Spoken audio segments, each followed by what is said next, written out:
¿Qué tal, chicos, chicas? Buenas tardes, ¿cómo están?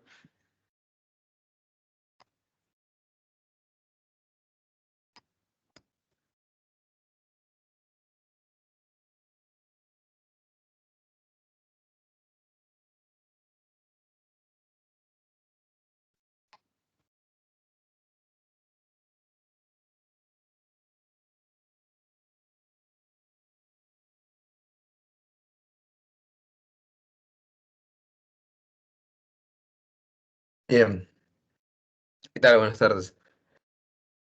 Bien, tenemos una clase hoy gigante, extensa. Es una clase también importante, ¿no? Porque vamos a ver el cambio de una edad hacia la última edad, ya que es la edad contemporánea. Y vamos a ver lo que ya empieza a ser una marcada tendencia de, ¿no? del predominio de la clase burgués, ¿no? Entonces, esto es lo que vamos a ver hoy. Vamos a ver a personajes importantes, como es, por ejemplo, el caso de Napoleón, ¿no? Revoluciones también importantes, como es el caso de la Revolución Francesa, el caso también de la independencia y las 13 colonias, ¿no? Prácticamente esta edad se le llama la era de las revoluciones, ¿no?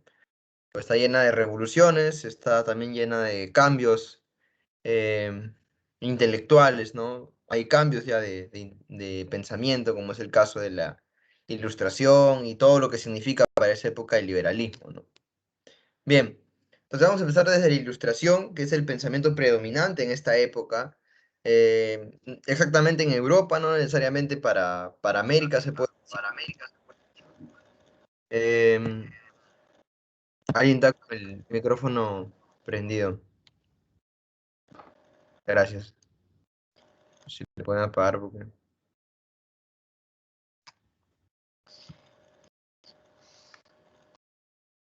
A ver quién es, voy a chequear. A ver, González, porfa, apaga tu micro. Gracias. Bien, entonces, es una etapa, pues, no llena de un periodo caótico, más que todo de revoluciones, ¿no? Pues vamos a ver este primero pensamiento predominante en esta época, que es la Ilustración, ¿no? Que es un pensamiento que va a aparecer entre el siglo XVII y el siglo XVIII, que va a recurrir a cambios, ¿no? Sobre todo en la mentalidad europea, ¿no? Es un periodo también basado en avances científicos importantes, ¿no? Como es el caso de lo que llama la revolución científica en el siglo XVII, ¿no? En este caso, hay tres científicos que son fundamentales para esto, que es el señor Galileo Galilei, ¿no? Que es un científico italiano, que va a demostrar con exactitud la teoría heliocéntrica, ¿no? Lo que normalmente se creía en un tiempo antes era, pues, ¿no? Que la Tierra giraba, o que el universo giraba en torno a la Tierra, ¿no? Pero luego se descubre que en realidad eh, cada país tiene o disculpen, cada planeta tiene su propia órbita, ¿no? No es que algo está girando encima del otro, ¿no? Bien, entonces también aparece después Kepler, ¿no? Que es un alemán que va a formular las leyes de las órbitas de los planetas, ¿no? Y luego está pues Isaac Newton, ¿no? Que es conocido por sus leyes sobre óptica, luz, pero sobre todo por lo más importante, ¿no? Que es la ley de la gravitación universal, ¿no? O la ley de la gravedad. Bien, entonces, estas formas de los científicos de explorar un tipo de revolución científica también, ¿no? También va a calar dentro del pensamiento, que es ya el pensamiento exactamente ilustrado, ¿no? Entonces, ahora, lo que les mencioné también hace 2 semanas es importante aquí, ¿no? La Revolución Inglesa es vital para poder entender esto, ¿no? Ahora, ¿por qué es vital? Es vital porque prácticamente la mayoría de los ilustrados franceses van a basar la forma de gobierno que ellos quieren para Francia ya mediante algo que había sucedido antes, ¿no? Estoy hablando de Inglaterra, ¿no? En Inglaterra había una monarquía constitucional, ¿no? Eso quiere decir que había una monarquía que estaba subdividido en tres poderes, que en este caso pues eran el poder ejecutivo, legislativo y judicial, ¿no? Entonces, muchos de los pensadores ilustrados basan esto, ¿no? En este antecedente de la Revolución Inglesa que ya pone los ideales liberales, ¿no? En, en la mente, obviamente, va a prosperar, ¿no? Entonces, algo que hay que tener cuidado acá es que muchas veces cuando uno habla de revolución, uno cree que la revolución solamente lo hace la izquierda, ¿no? Pero en verdad la revolución o las revoluciones del siglo XVII, siglo XVIII no son guiadas por la izquierda, ¿no? Es más, ¿no? El término izquierda o los movimientos campesinos, o se puede decir también los movimientos sindicalistas todavía no tenían un predominio fuerte. Entonces, estos movimientos que vamos a ver aquí son movimientos hechos por liberales, son revoluciones liberales, ideológicamente también creadas por ellos, ¿no? No es que el pueblo de la nada se levanta y un día hace una revolución, ¿no? Bien, entonces el antecedente ya lo habíamos visto donde en Inglaterra, ¿no? Un antecedente de revolución inglesa, de corte liberal, ¿no? Que restringe el poder del rey y pasa las decisiones a un parlamento, ¿no? Bien, igual pasó en Francia, ¿no? Ya había un debate antes sobre el tipo de cambio que quieren ellos, entonces van a haber propuestas de cambio sobre todo esto. Entonces, ¿cuáles fueron las bases del pensamiento ilustrado? Uno es el predominio de la razón, ¿no? Predomina la razón como fundamento principal de conocimiento frente a la tradición, lo sobrenatural, la superstición, ¿no? Si alguien, por ejemplo, antes había un predominio de creer, por ejemplo, yo sé que muchos de ustedes, porque creo que la mayoría de ustedes lo hace, que es el caso de la astrología, ¿no? Que yo también, cuando he sido joven, ¿no? También he visto a veces mi horóscopo para ver cómo me iba a ir en el día, etcétera, ¿no? Entonces, ustedes creo que también ahora se basan mucho en ver el signo de la otra persona, ¿no? Si ver si Géminis combina con Virgo o si este año es el año de no sé qué, etcétera, ¿no? Entonces, antes también había una creencia en eso muy fuerte, ¿no? Que se creía que la posición del planeta o el signo que tocaba tal mes iba a repercutir en la economía, iba a hacer alguna repercusión en lo natural también, ¿no? De repente una catástrofe, más sol, más calor, disculpe, más frío, etcétera, ¿no? Entonces, esta forma del racionalismo, ¿no? De pensar de una manera diferente, mediante el predominio de la razón, cambia estos fundamentos esotéricos, ¿no? No, yo de verdad, yo no digo que esté mal de que la gente crea en estas cosas.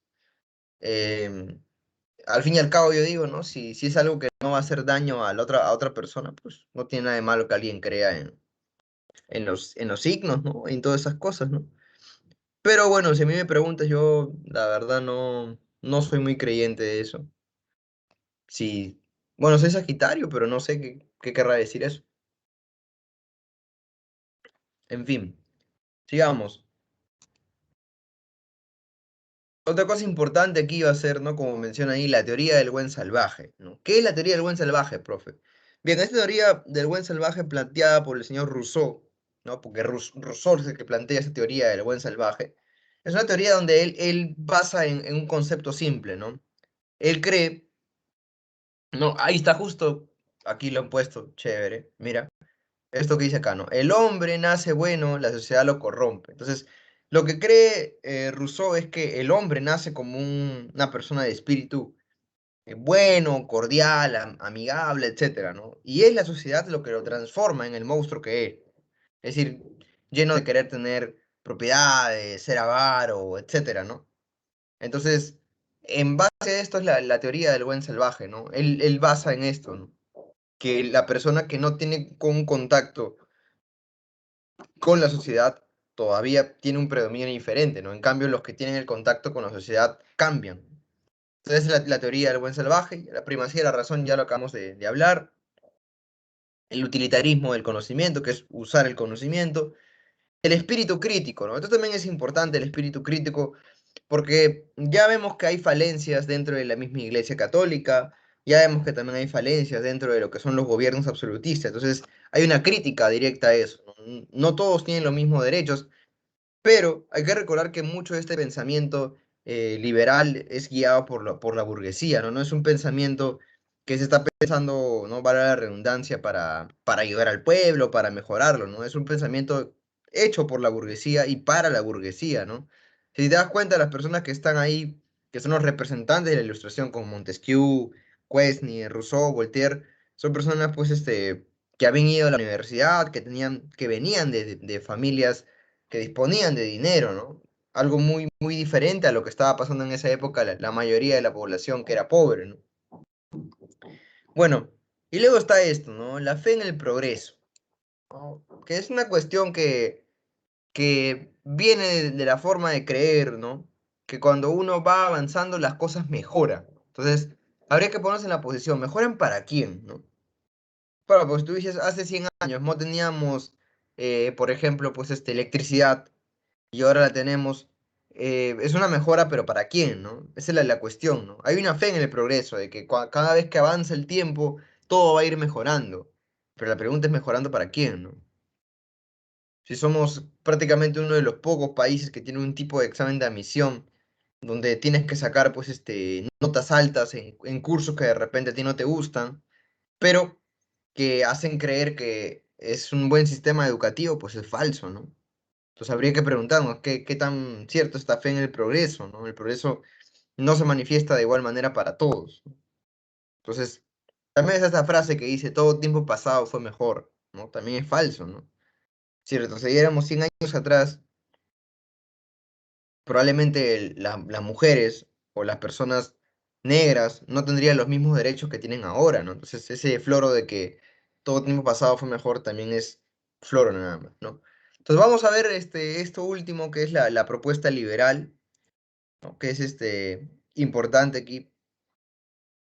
A ver, esta propuesta liberal se va a dividir en dos partes, ¿no? Uno es el liberalismo económico y otro es el liberalismo en la política, ¿no? En el caso del liberalismo económico, se da esta forma de pensamiento en la economía debido a la revolución industrial. O sea, la revolución industrial permite, ¿no? Que se pase sobre la tendencia mercantilista que antes se tenía y se pase a una economía de corte liberal, ¿no? Entonces, ¿qué eran las características económicas de esta época, ¿no? Primero, hay dos características. Una es la libertad de empresa, ¿no? Esa libertad de empresa es que cualquier persona que tenga los medios económicos para poder abrir un negocio, ¿no? Puede, pues, no, establecer su tipo de negocio con un tipo de precio que él quiera, con un tipo de producto que él desee, etcétera, ¿no? Entonces, habría que preguntarse, ¿no? Si en la actualidad esto es muy, muy cierto, ¿no? El hecho de que ya, es cierto, cualquier persona puede abrir un tipo de negocio, ¿no? Pero no cualquier persona puede, es decir, no puedes tú diseñar un tipo de precio, porque es probable que si tú, ponte, quieres vender tamales y lo vendes a 100 soles, ¿quién te lo va a comprar, no? No tendría mucho sentido. Bien, eh, vamos con el segundo, que es la no intervención del Estado, ¿no? Los liberales también proponen otra cuestión, ¿no? Que el Estado no debe intervenir en la economía, ¿no? Simplemente que el rol del Estado es de proteger, ¿no? Y garantizar el libre funcionamiento. Entonces habría que preguntarnos también si en la actualidad esto tendría algún tipo de funcionamiento, ¿no? Si el Estado no debe intervenir, ¿no? Más adelante nos vamos a dar cuenta que las teorías liberales pues no son tan eficaces como ellos creyeron que era, ¿no? Porque 1929, crack de la bolsa de valores, el mercado no se regula solo. Ahora, hay que también entender algo, ¿no? Es decir, la economía no es una ciencia, como se puede decir, como una ciencia natural o como algo de parte de la naturaleza, ¿no? No es como respirar, no es como plantar una planta, no es como el ciclo animal en la selva, ¿no? La economía está guiada por los humanos, ¿no? Y si hay un afán egoísta de un humano, pues estos ciclos de economía no se dan, ¿no? Entonces, hay tendencias, ¿no? Uno es la libertad de empresa, otra es la no intervención del Estado. Entonces, esa es la tendencia que va a haber, pues, ¿no? De corte liberal en esa época. Y es lo que va a proponer, pues, ¿no? Parte del eje del escocés Adam Smith, ¿no? Introduce este tipo de ideas, ¿no? En este caso, para Adam Smith, el Estado solo debe mantener una cosa, ¿no? La justicia, ¿no? Defiende la soberanía del pueblo, ¿no? Y hace obras que la iniciativa privada no realiza, nada más, ¿no? Entonces, hay una cuestión ahí también de preguntarnos si en la actualidad, pues, ¿no? Todo lo privado es bueno, ¿no? Por ejemplo, ¿no? Creo que el ejemplo más grande para darnos cuenta que todo lo privado no es bueno es el hecho de tener la luz, ¿no? O también el hecho de tener el servicio de teléfono, ¿no? Es un bien privado, pero Movistar es una porquería de servicio, ¿no? Esa es la realidad, ¿no? igual, ¿no? La luz también está empezando a subir una cantidad grande. Entonces habría que preguntarnos si en realidad todo servicio que se vuelve privado se vuelve bueno. Bueno, parece que no, ¿no? Lo cual, lo mismo digo, ¿no? También no hay servicios estatales que sean adecuados, ¿no? Bien, em,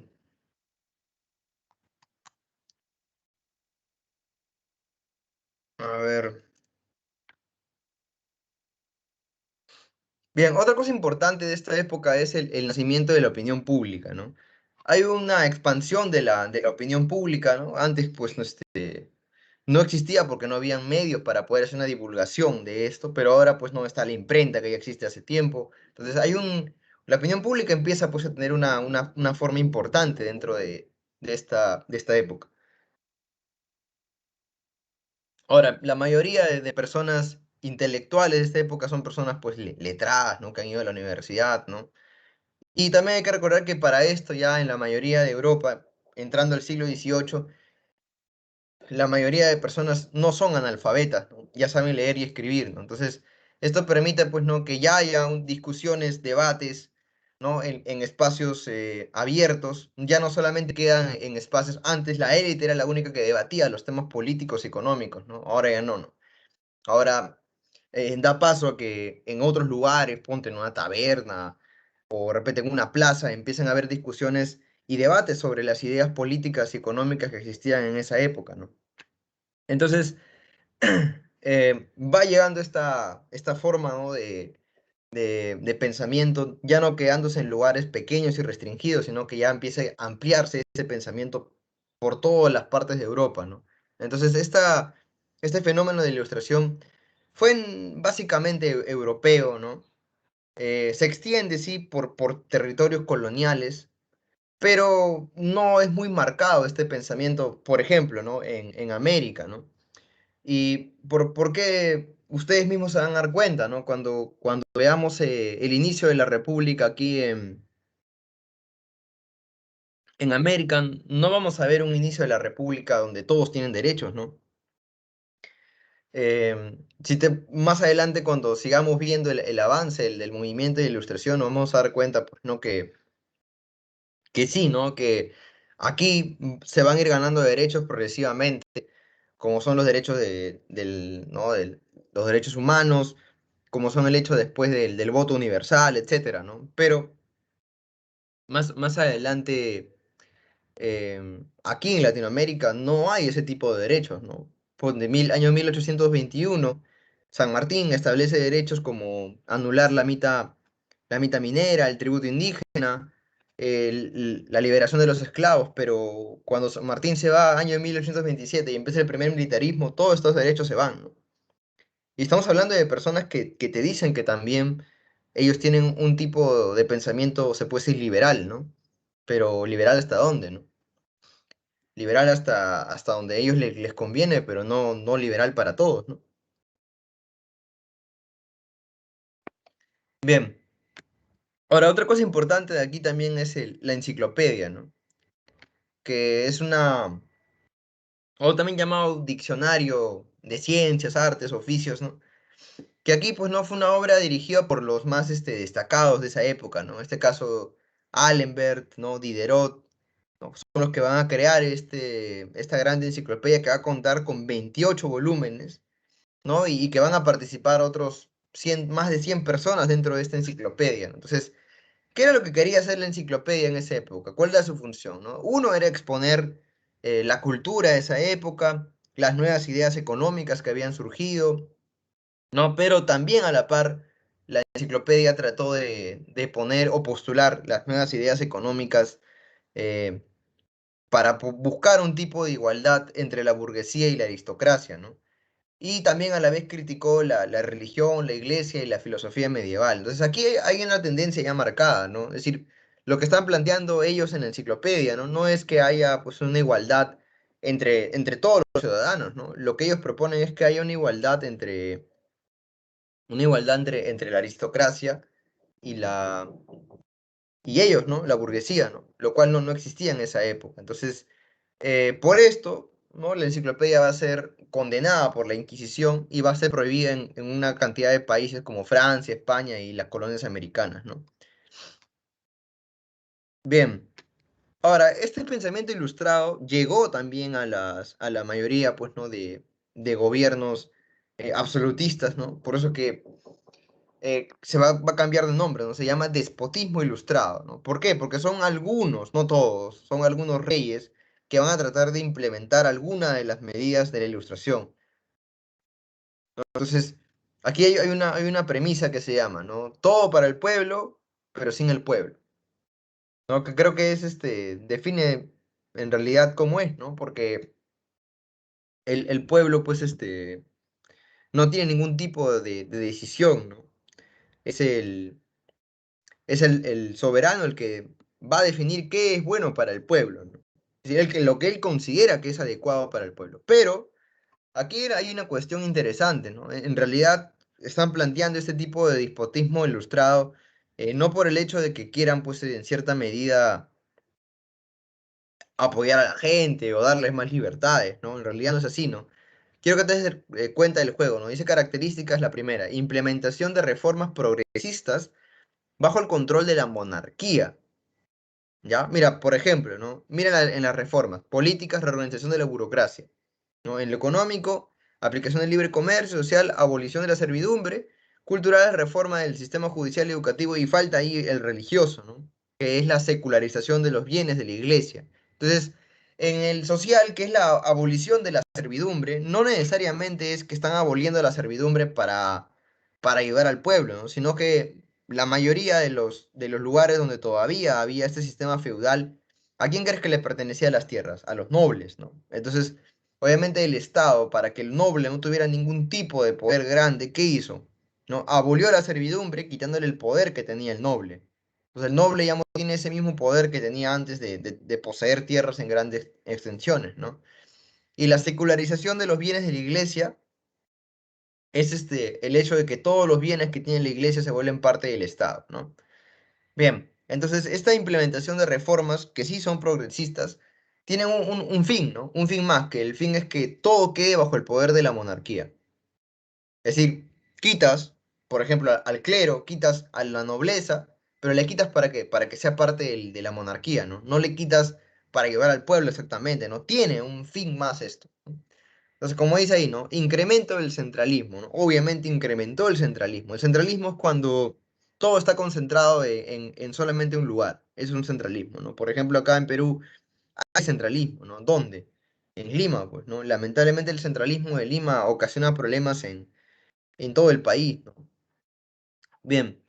Y también van a haber represiones de las demandas populares, ¿no? Ya la gente empieza a reclamar, empieza a haber un tipo de represión contra las demandas populares, ¿no? Bueno, y aquí hay una lista, ¿no? De los más importantes reyes, ¿no? O los más importantes déspotas ilustrados de esa época, ¿no? En este caso, Carlos III de España, ¿no? Que es el rey Borbón, ¿no? Que implementa ya de manera eficaz las reformas borbónicas aquí en las colonias, ¿no? María Teresa de Austria, como se impulsa reformas financieras y educativas, ¿no? Catalina la Grande de Rusia, ¿no? Y lo que mencioné, seculariza los bienes de la iglesia.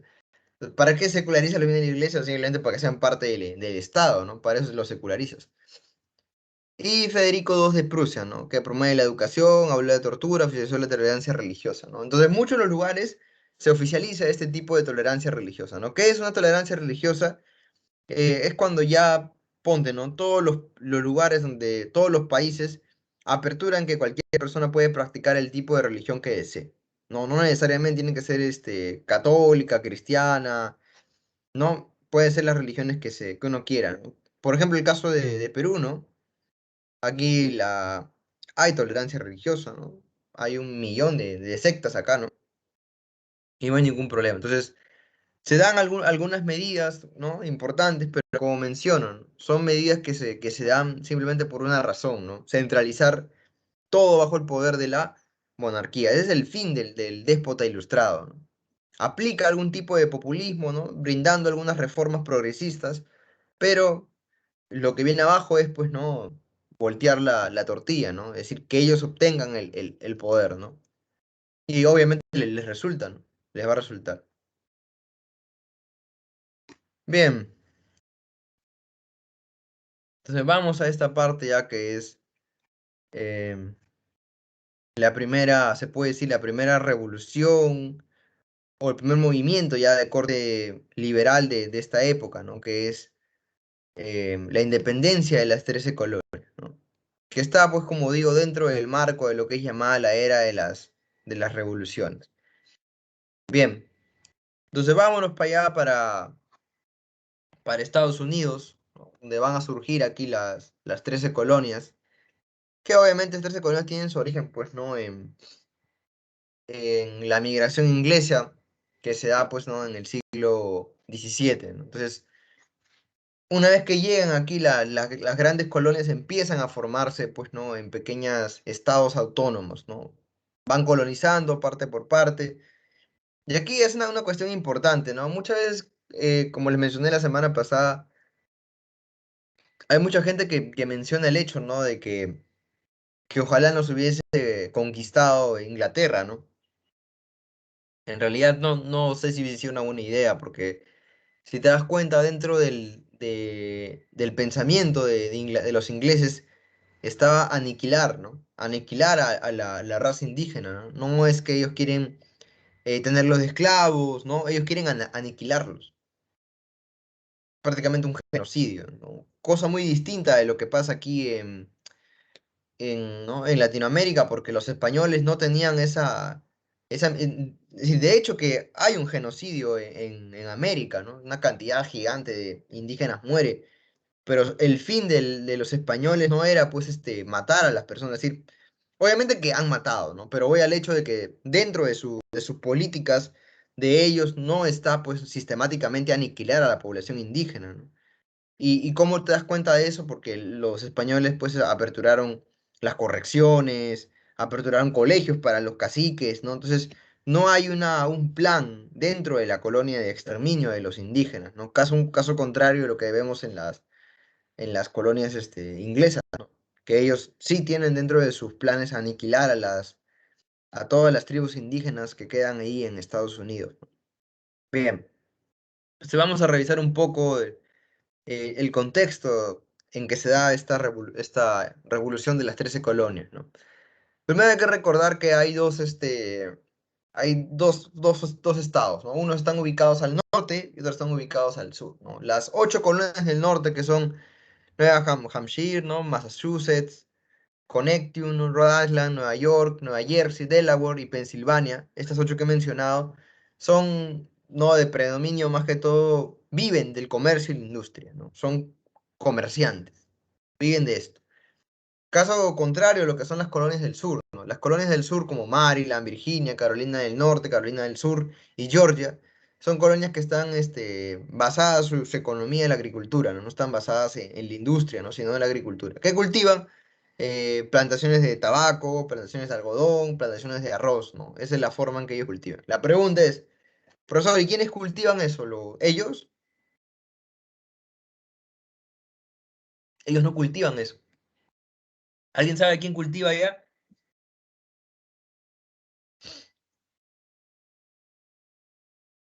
¿Una idea de quiénes son los que cultivan allá en las 13 colonias? Bueno, en los estados del sur.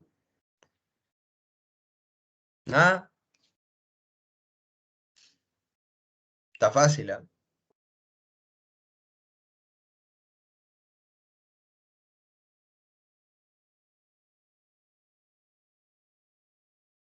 Ya, bueno,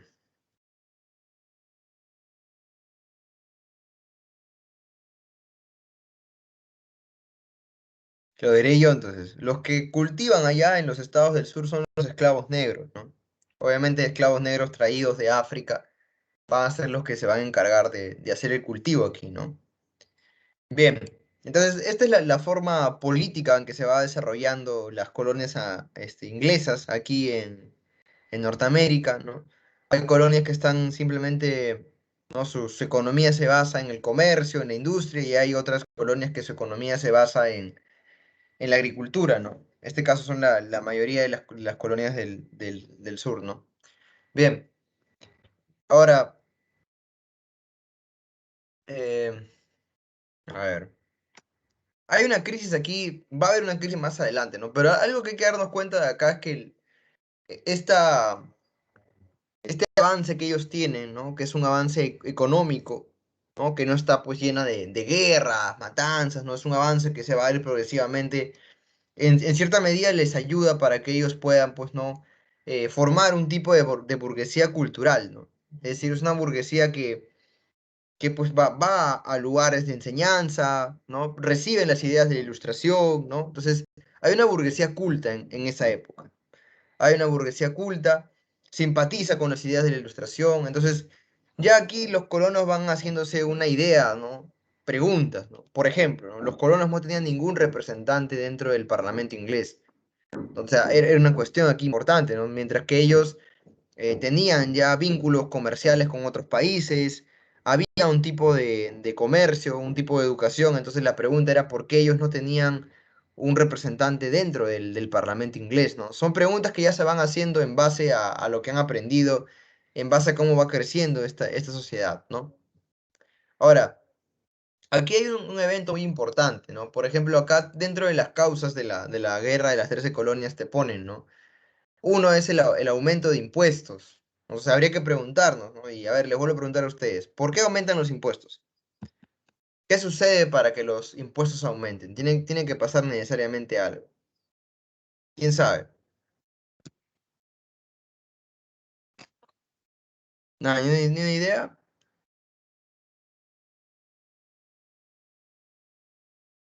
Nada. ¿Por qué aumentan los impuestos en la historia? ¿Qué pasa necesariamente? Ya se trata de estabilizar, pero ¿qué se trata de estabilizar? ¿Qué ha pasado para que tú quieras estabilizar algo? Ya, pero ¿por qué? Pues no es decir, si yo me vendo mi brazo es porque tengo algo, ¿no? Un corte, un chinchón, ¿no? Gangrena, lepra, no sé, ¿no? Tengo algo, ¿no? Es decir, el aumento de impuestos es por una razón, ha pasado algo, ¿no? Claro, satisfacer el déficit, ya, pero ¿de qué? ¿Qué creen que ha pasado para que... em, claro, ya, por ahí va la idea, ¿no? Una crisis, ¿ya? ¿Pero una crisis producto de qué? Ya, crisis económica, claro. Las crisis económicas se dan producto de muchas cosas, ¿no? Inflación, etcétera. Entonces, ya, por ahí va la idea, bacán. Hay un aumento de los impuestos porque había una guerra.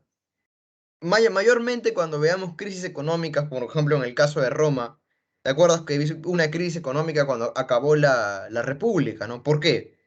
¿Alguien se acuerda por qué hubo una crisis económica en Roma cuando acabó la República? ¿O cuando estuvo acabando? ¿Qué hizo Roma para que tuviera una crisis económica de esa magnitud?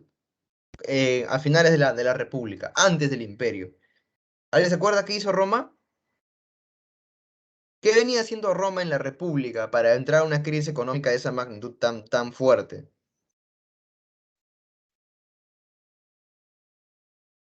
Nada. Esto viene en su examen, ¿ah? Puede venir en su examen del día domingo.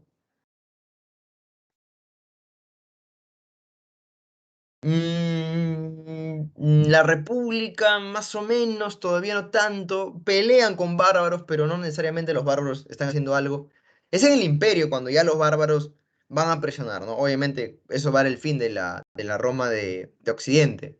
Pero en la Roma de la República, ya. Por ahí vas entendiendo, ¿no? Claro, la guerra civil. A eso iba, ¿no? Es decir, Roma entra en una crisis producto tan... Bueno, la guerra civil es parte de eso, ¿no? De la crisis. Pero antes de eso, Roma, ¿qué había hecho? Había hecho una expansión de Roma, ¿no? Roma se expande. Recuerdan, ¿no? Las guerras púnicas, la conquista de toda Italia septentrional y también la conquista de lo que era Siria, Macedonia, ¿no? Todo este avance que hace Roma de guerras lo lleva a una crisis económica, ¿no? Y lo que menciona ahí, ¿no? Lo lleva después a una guerra civil. Entonces, lo que trataba de explicarles aquí era que el aumento de los impuestos es parte de eso, ¿no? Mayormente ustedes deben tratar de grabarse esto, ¿no? La mayoría de grandes lugares, imperios, estados fuertes se debilitan siempre cuando hay una guerra, ¿no? Una guerra siempre va a ser esto, ¿no? Aumento de impuestos, ¿no? Hay, por ejemplo, pasos donde no, ¿no? Es el caso de la crisis que hay en la Baja Edad Media, ¿no? Que es cuando hay una sequía prolongada y debido a la sequía prolongada, pues sube el precio de los alimentos y hay una crisis económica, ¿no? La gente empieza a morirse de hambre, por lo tanto los campesinos empiezan a quejarse. Pero aquí vemos un aumento de los impuestos por el hecho de que entran dentro de una guerra, ¿no? ¿Por qué lo menciono y por qué estoy siendo pesado con esto? Porque ya vino en pregunta de examen de admisión. Ha venido en pregunta de examen de admisión esto, ¿no? El hecho de que aquí a veces la PRE no menciona esto, ¿no? ¿Por qué hubo un aumento de los impuestos? Bueno, el contexto, como mira acá está chiquitito este contexto, está pequeño, ¿no? Que dice, la guerra de los 7 años obligó a Inglaterra a incrementar los impuestos sobre sus colonias, ¿no? Que es el contexto, en verdad, de por qué sucede el aumento de los impuestos, ¿no? Hay una guerra, para variar, entre Inglaterra y Francia, ¿no?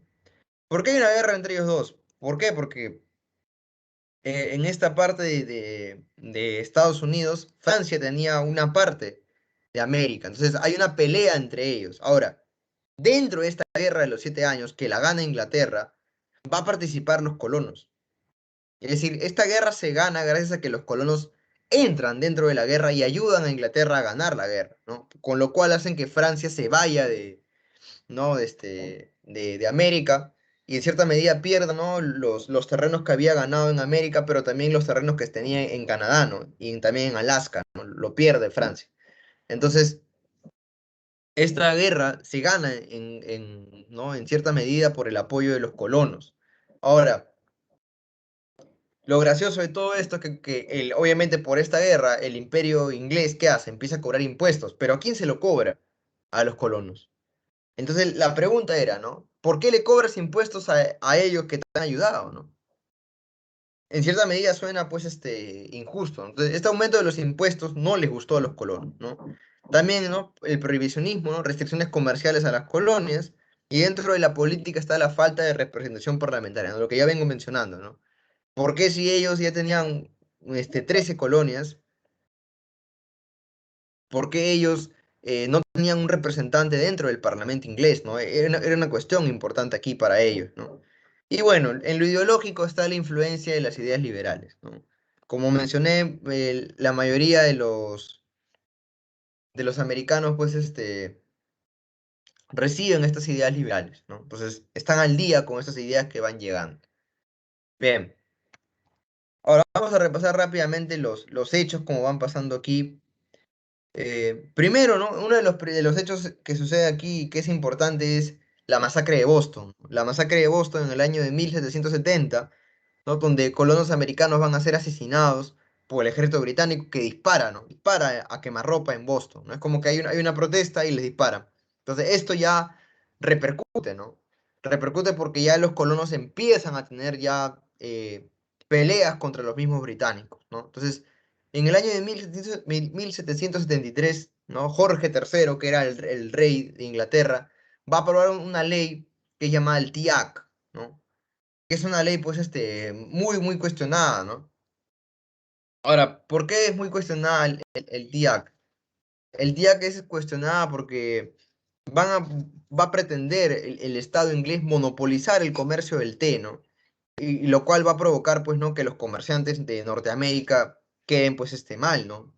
¿Por qué? Porque los comerciantes de Norteamérica vendían té, pero ahora que el comercio se va a monopolizar y solamente lo va a vender Inglaterra, ellos a quién le iban a vender, ¿no?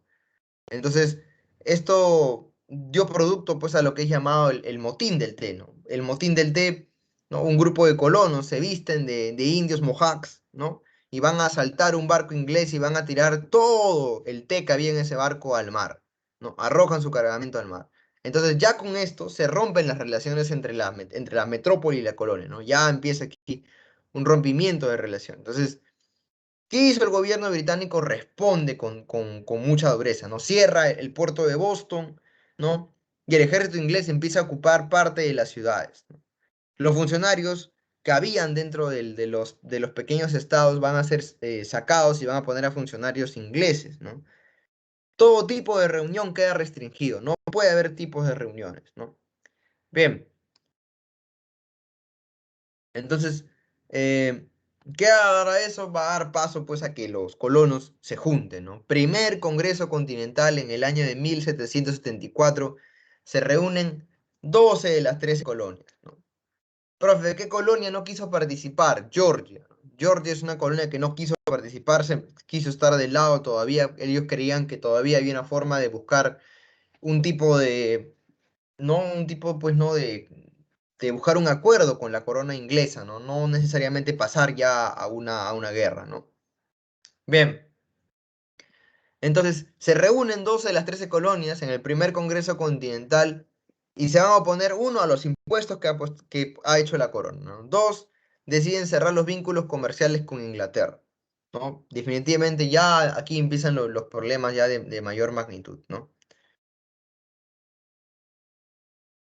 Bien, veo que no lo han puesto acá, pero creo que es importante mencionarlo. Ya. Hay una cuestión importante aquí, ¿no? No he mencionado dos cosas importantes, ¿no? Antes del TIAC, ¿no? Está el Sugar Act y el Stand Up, ¿no? De repente no estoy pronunciándolo bien, pero ahorita se lo voy a copiar y pegar, ¿no? Este decreto, el del Sugar Act, ¿no? Y el Stand Act son decretos importantes. ¿Por qué? Porque uno, el Sugar Act va a regular el comercio del azúcar, ¿no? Obviamente busca evitar algún tipo de contrabando.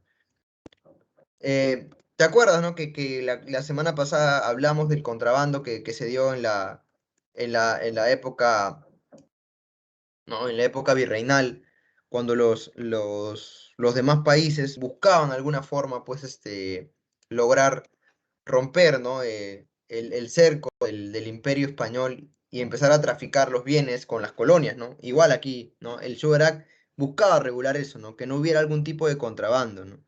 Y no contento con eso, también le va a poner impuestos al café, al vino y otros artículos, ¿no? El stand-up ya es una ley un poco más, más elaborada, más pesada, ¿no? ¿Por qué? Porque aquí se va a dictar una disposición sobre los timbres. ¿Qué quiere decir esto? Por ejemplo, todos los documentos que eran escritos, ponte pues un periódico, un boletín, una revista, todos los documentos escritos tenían que ser verificados por la corona y también con un sello de la corona. Ahora, esto también costaba dinero, es decir, para publicar algo tenías que pagarle a la corona. Entonces la corona hacía dos cosas, ¿no? Uno, ganaba por este impuesto. Dos, regulaba lo que se estaba hablando dentro de sus colonias, ¿no? Porque si ahora tú tienes que pagar para poder vender un periódico o vender algo, pues en cierta medida ellos están sabiendo, ¿no? De cierta forma qué es lo que tú estás tratando de comunicar dentro de tu revista, ¿no? Entonces aquí este stand-up fue una forma, pues, de restringir ¿qué cosa? La libertad de opinión, ¿no? Bien.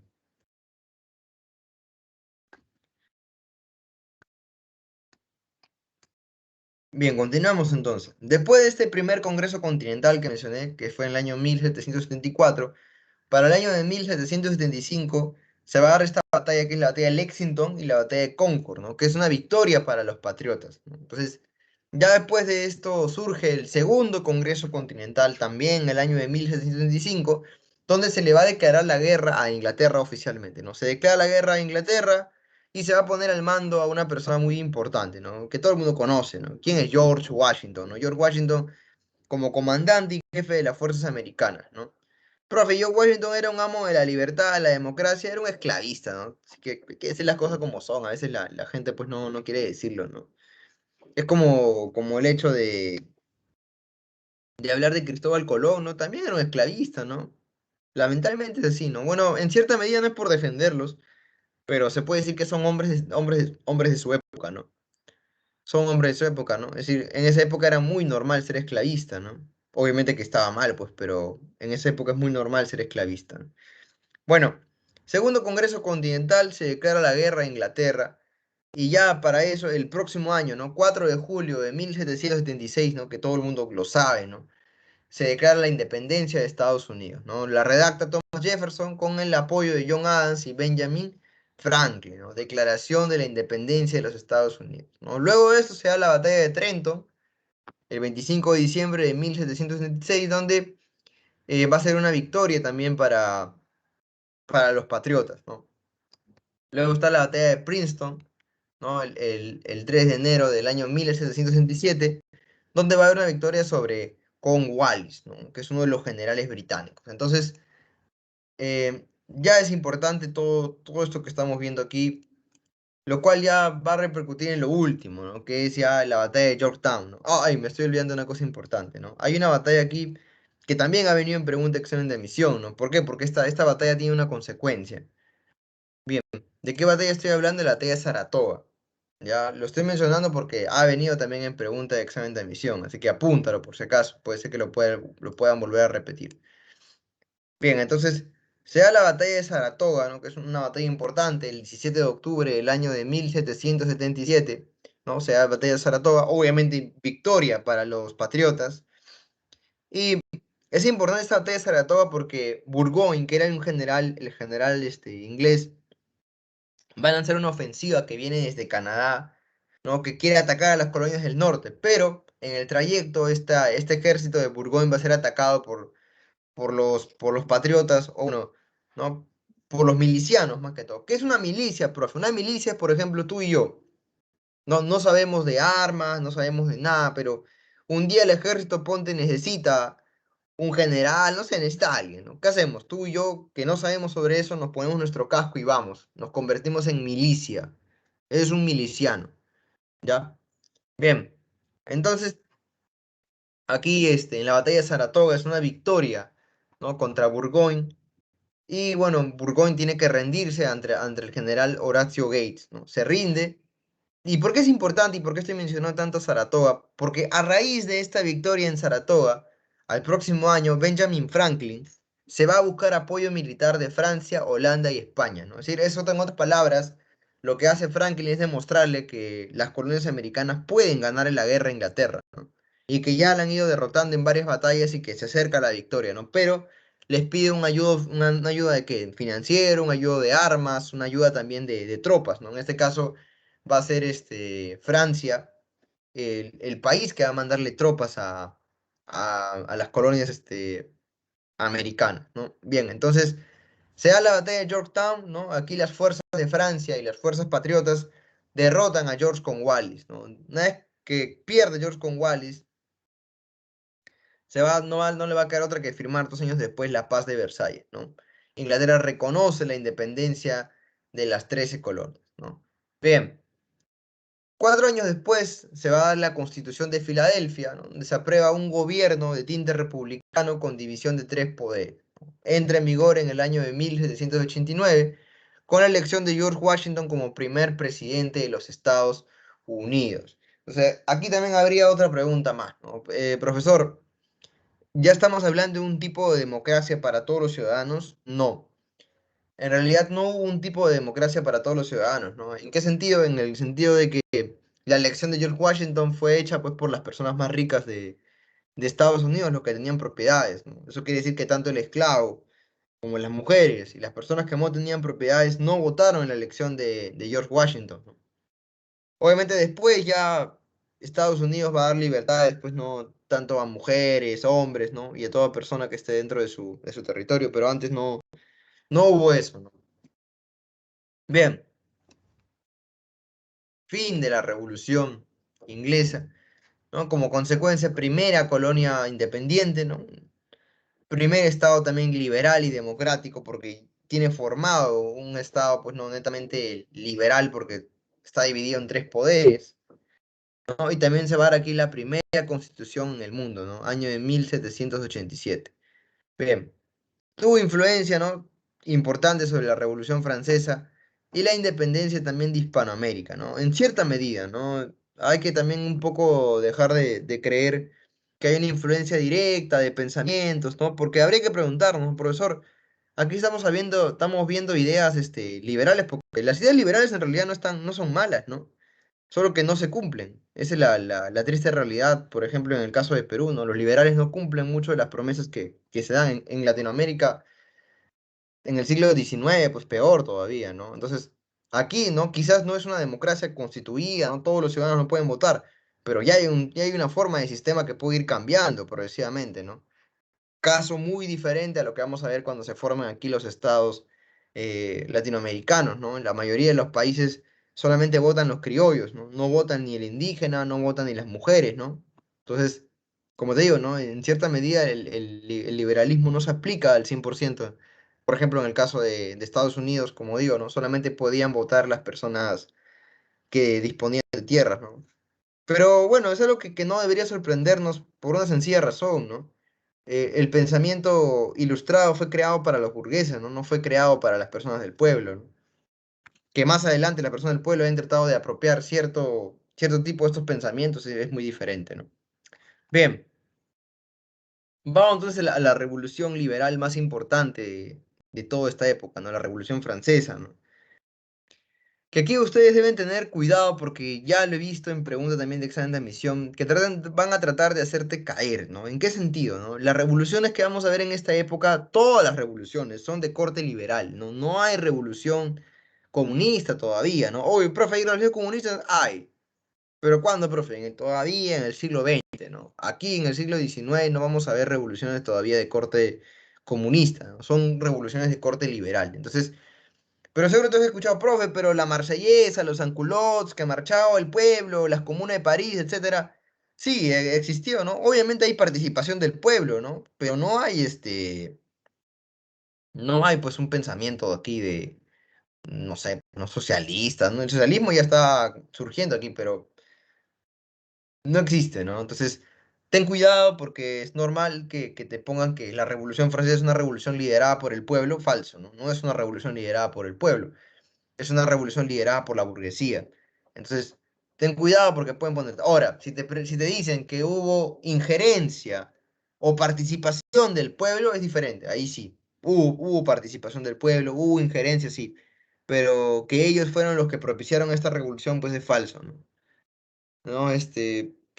No sé si les comenté hace poco, leía un hilo de Twitter que una persona decía, pues, ¿no? De que las revoluciones más sanguinarias del mundo habían sido las revoluciones comunistas, ¿no?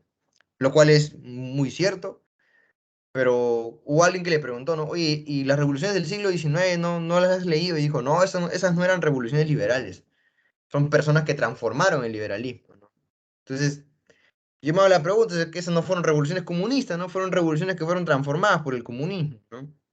Bueno, por favor, aquí tengan cuidado, ¿ya? Son revoluciones de corte burgués, obviamente de pensamiento liberal, ¿no? No piensen que son revoluciones de corte, pues no sé, del pueblo, ¿no? Porque no, el pueblo todavía no está organizado, ni siquiera hay sindicatos en Francia, ¿no? Así que no tendría sentido. Bien, entonces vamos a hablar un poco de esto, ¿no? De la Revolución Francesa, la revolución más importante de todo el siglo, bueno, XVIII o finales del siglo XVIII, ¿no? Ahora, primero, ¿no? Año de 1760, malas cosechas, sequías prolongadas, ¿no? Se alzan los precios. Y todo lo contrario, ¿no? Se supone que si los precios se alzan, si la gente está muriendo de hambre, se supone que el Estado tiene que, en cierta medida, pues buscar, ayudar al pueblo, ¿no? No lo hacen, no lo hacen, ¿no? Sí, aquí te das cuenta en cierta medida que lo que planteó Hobbes con su Leviatán no es tan cierto, ¿no? Recuerda que Thomas Hobbes, que es uno de los ideólogos del absolutismo, ¿no? Él plantea que el humano el, tiene que brindarle, pues, ¿no? Su libertad al Estado, ¿no? Y el Estado tiene que preocuparse en cierta medida porque es el único que puede velar por tu seguridad. Pero la pregunta es, ¿y ahorita qué pasó, no? Es decir, cuando hay malas cosechas, cuando se les dieron los precios en esa época, ¿por qué el Estado no apoyó a la gente pobre, ¿no? No hubo ese apoyo. Entonces, hay un derroche en las cortes, ¿no? En Versalles todavía, ¿no? Luis Quemadazo, ¿no? Crea su palacio de Versalles, donde la gente va a meterse sus trancas, sus orgías, ¿no? Van ahí a desgraciarse, peor que Verbena de San Marcos. ¿Y qué hacen? Tiran el dinero, ¿no? Lo derrochan, toda una locura ahí, ¿no? Entonces, mientras la gente ¿no? en el campo moría de hambre porque no había que comer, ¿qué hacía la corte? Seguía derrochando el dinero en fiestas, ¿no? Entonces, algo también importante, aparte del derroche de la corte, es que hay una intervención de Francia en guerras, ¿no? Primero está la guerra que pierde Francia en la Guerra de los 7 Años, ¿no? Pérdida para Francia. Y luego Francia, a pesar que tenía ya problemas económicos, Francia también va a participar dentro de lo que es la Guerra de las 13 Colonias, ¿no? ¿Por qué? Porque va a proveer ¿de qué? Va a proveer, pues, ¿no? De dinero y de armas y de tropas a las 13 colonias para ganarle a Inglaterra. Entonces, todas estas guerras hacen que los impuestos, ¿qué pasa con los impuestos? Se alzan, ¿no? Ahora, ¿hay una cuestión más aparte de esto? Sí, ¿no? En lo económico es lo que estoy mencionando, en lo político, crisis del absolutismo, en lo social viene aquí, ¿no? Desigualdades entre los estamentos, ¿no? Ahora, la pregunta es, profesor, ¿y por qué desigualdades, no? ¿Qué había aquí que el tercer estado, por ejemplo, consideraba injusto? Bueno, solamente la nobleza y el clero eran los únicos que estaban exonerados de pagar tributos. El tercer estado pagaba todos los tributos, todos. Entonces, ahí hay una desigualdad entre estamentos, ¿no? ¿Por qué la nobleza y el clero no pagan impuestos y por qué el pueblo sí, ¿no? Bien, también en lo ideológico, ¿no? La burguesía está desplegando la influencia de la ilustración. Y en lo ambiental, lo que mencioné al inicio, ¿no? Crisis del trigo, crisis agrícola, ¿no? Bien, vamos entonces a hablar de lo que es el periodo que va a ir cambiando en esta época, ¿no? Le ponen ahí el nombre periodo monárquico, pues no lo cambian después, bueno, ahí está, periodo republicano, ¿no? Que es porque todo este periodo todavía el rey existe como figura, ¿no? Todavía está ahí el rey. Bien, empezamos entonces. Ahora, hay una cuestión aquí que es importante mencionar, que es el hecho de la representación que había entre estamentos, ¿no? En este caso, la nobleza, date cuenta de esto, la nobleza representa el 1% de la población, nada más, solamente representa el 1% de la población, ¿no? En cambio, el tercer estado representa prácticamente el 99% de la población.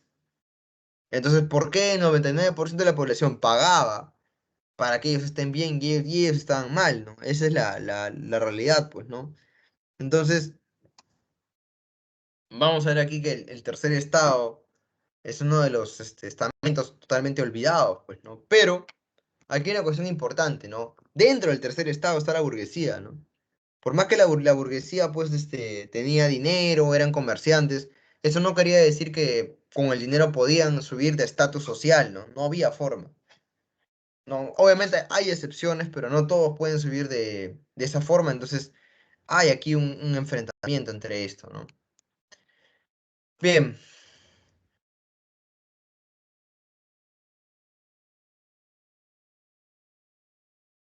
bien, vamos a ver el inicio de la Revolución Francesa, en este caso, año de 1774.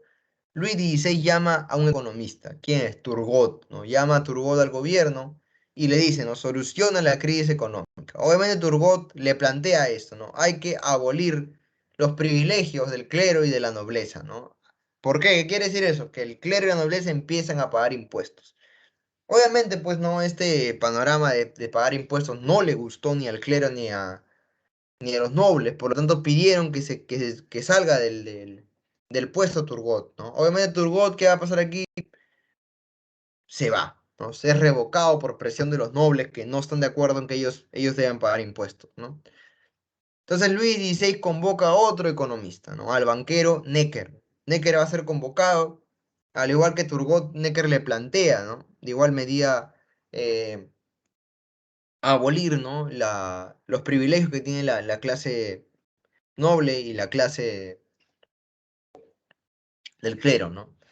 Bien, entonces Necker, ¿no? A la par también le dice a Napoleón, disculpa, a Napoleón, le dice a Luis XVI que convoca a los estados generales, ¿no? Algo que ya el rey Luis Felipe IV había hecho antes, ¿no te acuerdas que Luis Felipe IV es el que va a formar los estados generales? Bueno, se convoca a los estados generales, ¿no? Y aquí, pues, no, se va a haber un desdoblamiento, ¿no? Si bien antes solamente eran por estamento la discusión, ahora la nobleza tiene una cantidad de diputados, el clero tiene otra cantidad de diputados y el tercer estado tiene una cantidad también de diputados, ¿no? La nobleza 270, el clero 291 y el tercer estado tiene 578 diputados, ¿no? Ahora, ¿a cuánto representaba la nobleza? La nobleza solamente representaba a 300.000 personas. El clero representaba a 170.000 y el tercer estado representaba a 27 millones de personas. Entonces, una cantidad abismal, ¿no? Bien, entonces empiezan a elaborar el cuaderno de quejas, ¿no? Que es un cuadernito donde se incorporan las medidas que tú quieres mejorar, ¿no? Dentro del Estado. ¿Y qué ponen dentro de esas medidas? Ponen uno, ¿no? Suprimir todos los derechos feudales, que no existan los derechos feudales. ¿Qué más? Se propone una nueva constitución, una soberanía de la nación y libertades políticas. Bien, estos tres son lo que se plantea. Bien, por lo tanto, 5 de mayo del año de 1789, los estados generales se van a reunir en Versalles, ¿no? El tercer estado va a pedir que el voto sea por persona, ¿no? No que el voto sea por estamento, ¿no? Y es una razón simple, profe, ¿por qué? Porque solamente son tres estamentos. Imagínate que el clero y la nobleza quieren votar juntos. ¿Qué pasa con el tercer estado? Pierda, pues, ¿no? Entonces, lo que piden aquí es que el voto sea por persona, ¿no? Porque te había mencionado que el tercer estado tenía 578 diputados. Si buscaban disidentes dentro del clero y buscaban disidentes dentro de la nobleza, lo podían lograr. Entonces, era mortalmente peligroso. Bien. eh, Aquí los nobles y el clero se oponen a lo que estoy mencionando, ¿no? Que la elección de los estados generales sea por persona, ¿no? Ellos quieren que sea por estamento. Entonces, los nobles y el clero se van, ¿no? Se oponen a lo que están diciendo. Entonces, ¿qué va a pasar? El 17 de junio también de ese año, 1789, ¿no? Con disidentes de la nobleza y con disidentes del clero y el tercer estado, se firma la Asamblea Nacional, ¿no? Se firma la Asamblea Nacional. Entonces, el 20 de junio del año de 1789 se realiza, ¿no? El famoso juramento de la pelota. Juramento de la pelota, ¿no? Entonces, empieza ya a elaborarse una constitución. Bien. Luego se va a formar lo que es llamada la Asamblea Nacional, ¿no? 20 de junio del año 1789 se realiza disculpen, la Asamblea Constituyente, ¿no? Ya una vez que la Asamblea Nacional, no, mediante el juego de la pelota, ha definido cómo va a ser la Constitución, se da la Asamblea Constituyente, Luis XVI cede, ¿no? Y el 9 de julio de ese año se aprueba la Asamblea Constituyente. Entonces ya hay una aprobación de Asamblea Constituyente, pero aquí hay una cuestión bien graciosa, ¿no? Por más que Luis había firmado esta Asamblea Constituyente, el rey va a concentrar a todas sus tropas en Versalles. Todas las tropas del rey están concentradas en Versalles, ¿no? Obviamente esto va a provoca, ¿no? La revuelta popular de la toma de la Bastilla, ¿no? El 14 de julio del año de 1789, ¿no? Entonces, ya con la toma de la Castilla, esto se vuelve símbolo de lo que es la revolución, ¿no? Símbolo de la revolución. Entonces, este movimiento se va a dispersar por todo lo que es Francia, ¿no? Se dispersa por todo lo que es Francia. Se convierte todo esto en un símbolo de revolución, ¿no? Y también esta asamblea constituyente lo que va a hacer, pues, ¿no? Va a ser una cuestión importante, ¿no? Va a abolir el sistema feudal, ¿no? Declara lo que es los derechos del hombre y del ciudadano y va a brindar una constitución civil del clero. ¿Qué es la constitución civil del clero? Que va a secularizar los bienes de la iglesia. ¿Qué es secularizar los bienes de la iglesia? Lo que ya vengo mencionando, ¿no? Es cuando los bienes de la iglesia pasan a ser parte del Estado. Bien, ahora, el 5 de octubre del año de 1789, el pueblo asalta el Palacio de Versalles haciendo regresar al rey a París, ¿no? Obviamente el rey no estaba en París, ¿dónde estaba? En Versalles. Entonces, ¿qué hace el pueblo? Para que el rey decida más rápido y vea, ¿no? Lo saca de Versalles y lo lleva pues otra vez a París, ¿no? Ahora, esa situación se va a agravar más porque si bien ya el rey había convocado a sus tropas, se le veía pues no dispuesto a colaborar con la revolución, entonces aquí el rey ya siembra su fin, ¿no? ¿Cómo siembra su fin? eh, el rey va a tratar de escapar de París, ¿no? Trata de escapar con la familia real en el año de 1791 y va a ser detenido en el pueblo de Baranes, ¿no? Una vez que el rey es detenido, ya la gente, pues, cansada de lo que hace el rey, va a aprobar en el año 1791 la Constitución, ¿no? O sea, a este periodo se le va a nombrar la Asamblea Legislativa, ¿no? Se da la Asamblea Legislativa y aquí viene este famoso, pues, famoso forma, ¿no? De definir la política, ¿no? Izquierda y derecha, ¿no? Izquierda y derecha, ¿no? ¿Por qué? Porque en el lado derecho estaban los feuillants, que eran personas que todavía querían la vuelta a un sistema monárquico, y en el lado izquierdo estaban los girondinos, los jacobinos y los cordeliers. Entonces, vemos dos posturas diferentes, ¿no? Una promonárquica y otra prorepública, ¿no? Aquí repartidas. Entonces, el rey trata de escapar, ¿no? de París es detenido. Y en este caso, ese año de la Asamblea Legislativa se forma, ¿no? Austria y Prusia van a formar la primera coalición.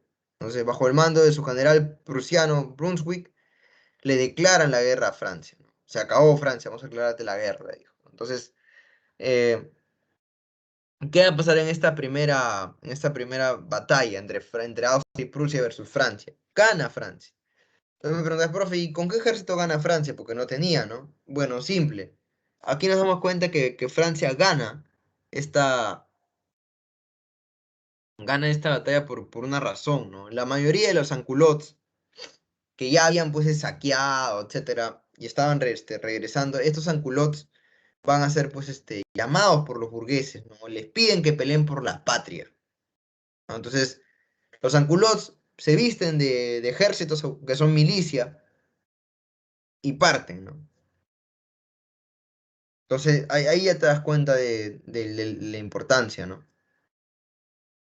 Bueno, va a pasar una cuestión más, ¿no? Como se va a formar la primera coalición con Austria y Prusia y atacan a Francia, lo que va a pasar aquí es una cuestión simple, ¿no? El pueblo cree que el rey le pidió la ayuda a Austria y Prusia, ¿no? Por lo tanto, ya el pueblo cansado de eso salta sobre el Palacio de las Tullerías, ¿no? Y le va a pedir, pues, ¿no? Que se suspenda al rey. O sea, el rey queda suspendido de su cargo, ya no es rey, ¿no? Se dirige a un consejo directivo y en este caso se pone a Danton como la persona a cargo del consejo directivo, ¿no? Y el rey, pues, no va a ser juzgado, ¿no? Entonces, en este periodo empieza lo que es llamada la convención, ¿no? Empieza la convención que va a proclamar la república el 20 de septiembre del año 1792, ¿no? Ese mismo año, las tropas francesas tienen una victoria en Valmy, ¿no? Frente a los prusianos. Entonces, una de las primeras acciones que toman los miembros, ¿no? Que estoy mencionando es abolir la monarquía y proclamar la primera república. Bien, entonces esta convención girondina eh, va a aplicarle un juicio al rey Luis XVI y a María Antonieta, ¿no? En este caso, el juicio que se da aquí es un juicio pues no hecho por la presión de los jacobinos. Los jacobinos están constantemente presionando a los girondinos, ¿no? Mátalo al rey, mátalo al rey.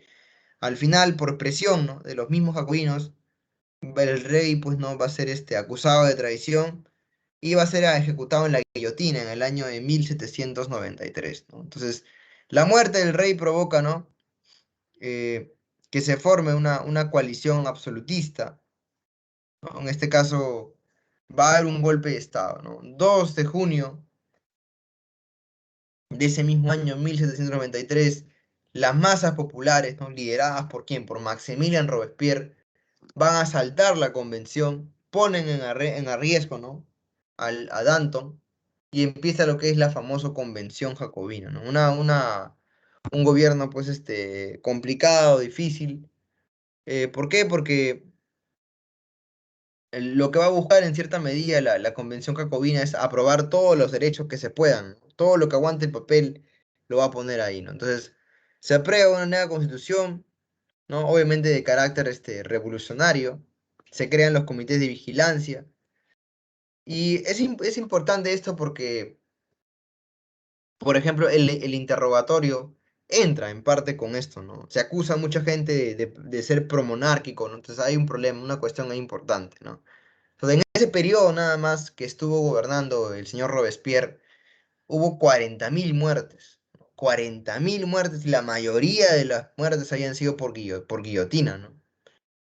Bien, entonces, obviamente la gente está asustada, ¿no? Robespierre mete cuchillo a todo lo que se mueva, entonces por lo tanto surge lo que es la convención termodinaria, ¿no? Esta convención termodinaria se da en cierta medida para anular el poder de Robespierre, ¿no? Había que anular el poder de Robespierre. Entonces Robespierre es capturado y luego va a ser arrestado y ejecutado, ¿no? Entonces cambia la convención. Ahora la convención va a estar dirigida por la gente, pues, ¿no? Del termodinaria. Y bueno, aquí Robespierre va a buscar en cierta medida, como menciono, pues no darle algunas mejoras a la nueva constitución en beneficio de la comunidad, ¿no? Es decir, más allá de que Robespierre estuviera loco, fue una persona que trataba de pensar en el pueblo, ¿no? Pero Robespierre sí era de esas personas que dice el fin justifica los medios, ¿no? Y ya está, ¿no? Bien, vamos con lo siguiente, ¿no? Que es el directorio, ¿no? El directorio, que va a empezar en octubre del año 1795, empieza, ¿no? Con un nuevo régimen, ¿no? Obviamente aquí crisis económicas, oposición política de los jacobinos, rebeliones de los realistas en el interior de Francia y motines populares que adquieren un papel protagónico, ¿no? En el siglo, pues, XIX, a finales del siglo XIX. Entonces, una de las cosas sobresalientes de esta época es la política exterior, ¿no? Nada más, una cosa sobresaliente, nada más. Bien, ahora, justo en esta época llamada del directorio, es cuando ya va surgiendo la figura de un joven general, ¿no? ¿De qué joven general estoy hablando? Estoy hablando de Napoleón, ¿no? Ya va surgiendo la figura de Napoleón. eh, Napoleón va a tener victorias importantes, ¿no? En Italia, en Austria. Y luego, pues, Napoleón, ¿qué es lo que hace? Viaja, ¿no? Va a viajar hacia África, ¿no? En la cabeza de Napoleón estaba en cierta forma seguir los pasos que había hecho Alejandro Magno, ¿no? Quería seguir en cierta medida eso. Bien, entonces, Napoleón va a estar no sé, no sé si lo mencionan acá. Bueno, solo te ponen el Napoleón contra la coalición europea, ¿no? Pero en realidad es un poquito nada más, ¿no? Un poquito más, extenso, ¿no? Bien,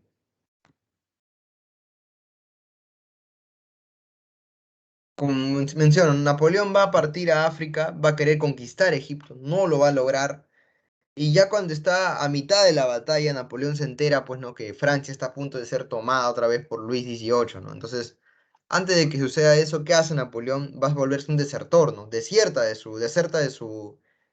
lugar donde está, porque un soldado para poder irse tiene que pedirle permiso a su general, ¿no? Entonces, se va,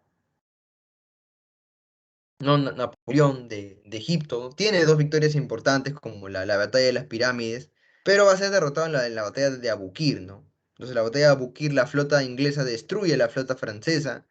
Entonces, después de esto, Napoleón, ¿no? En la mitad de plena batalla, se regresa aquí a Francia, se entera, ¿no? Que quieren dar un golpe de estado. Y ya Napoleón era conocido y querido por toda la población, ¿no? Sabían que él estaba, pues, teniendo victorias importantes. Entonces aquí Napoleón, ¿qué es lo que hace? Le va a dar un golpe de estado al directorio, ¿no? En otras palabras, se forma lo que es llamado el 18 el Brumario, ¿no? Se forma el 18 Brumario del año de 1799. Bien,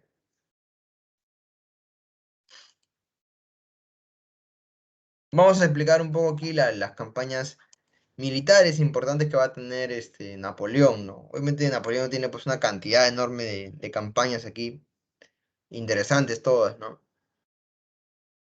Bien, primero Napoleón entre el año de 1805 y el año de 1807 va a tener una victoria en Ulm, ¿no? Que es contra Austria. Pero luego de esta victoria viene una de las victorias, pues, que es considerada, como dicen algunos, la batalla modelo, ¿no?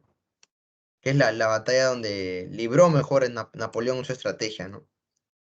Y prácticamente con esta estrategia que plantea Napoleón, eh, ya prácticamente pues consolida su poder en Europa Central, ¿no? No hay país que le pudiera ser el padre, ¿no? En este caso, la batalla de Austerlitz es llamada también la batalla de los tres emperadores. Bien, claro que habría que explicar, bueno, un poco, no sé si querrá mejor no explicamos esto, pero es la batalla de Austerlitz es una batalla importante, ¿por qué? Porque Napoleón tenía mucho menos ejército que el imperio austriaco y el imperio de Prusia, ¿no? No tiene el ejército para enfrentarse a ellos. Sin embargo, Napoleón hace una estrategia simple, ¿no? Ponte que yo tengo este es mi cuerpo y tengo mis dos brazos, ¿no? el ejército de Napoleón, ponte, ¿no? Está el ejército central, que es mi cabeza, y el ejército del flanco derecho y el ejército del flanco izquierdo. Entonces, lo que hace Napoleón es subirse a una parte elevada y también va a llevarlo en parte donde están los manantiales. Entonces, Napoleón desde ahí, ¿qué hace? Manda a la derecha, ¿no? Manda a la derecha, le hace creer tanto al ejército de Prusia como al ejército disculpen, de Prusia como de Austria, les hace creer, ¿no? Que está en retirada. Entonces, se desesperan, quieren perseguirlo a Napoleón y destruirlo. Entonces, en el momento que inicia la retirada, lo que hace el ejército de reserva de Napoleón es meterse entre el ala izquierda y del medio de ellos y los separa. Luego viene la caballería y también los separa. Ahora, el otro ejército que estaba moviéndose, persiguiendo a Napoleón, justo va a pasar por los manantiales. Y lo que hace Napoleón es disparar cañones, ¿no? Pone los cañones que disparen en los manantiales. Y los manantiales, pues, como están congelados por el frío que hace en Europa, estos manantiales se empiezan a romper y mueren una cantidad enorme de personas ahogadas, ¿no? Por culpa de estos manantiales. Entonces aquí nos damos cuenta que Napoleón, una vez que ya dividió al ejército, ¿qué hace, no? Lleva otro ejército por atrás y despedaza al flanco izquierdo y ahora va a despedazar el flanco derecho y ya se rinden, ¿no? Se rinde Napoleón, no para ya demasiado, dice Napoleón, y ya Napoleón, pues, tiene una victoria importante en lo que es llamada, pues, ¿no? La victoria modelo, ¿no? La batalla de Austerlitz, ¿no? Bien. eh,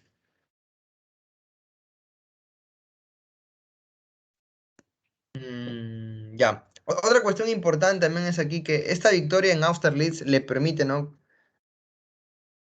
Claro, ¿no? Que ahí me preguntan si Napoleón era un estratega. Era una persona, pues, extremadamente inteligente, ¿no? En realidad tuvo muy pocas, derrotas, ¿no?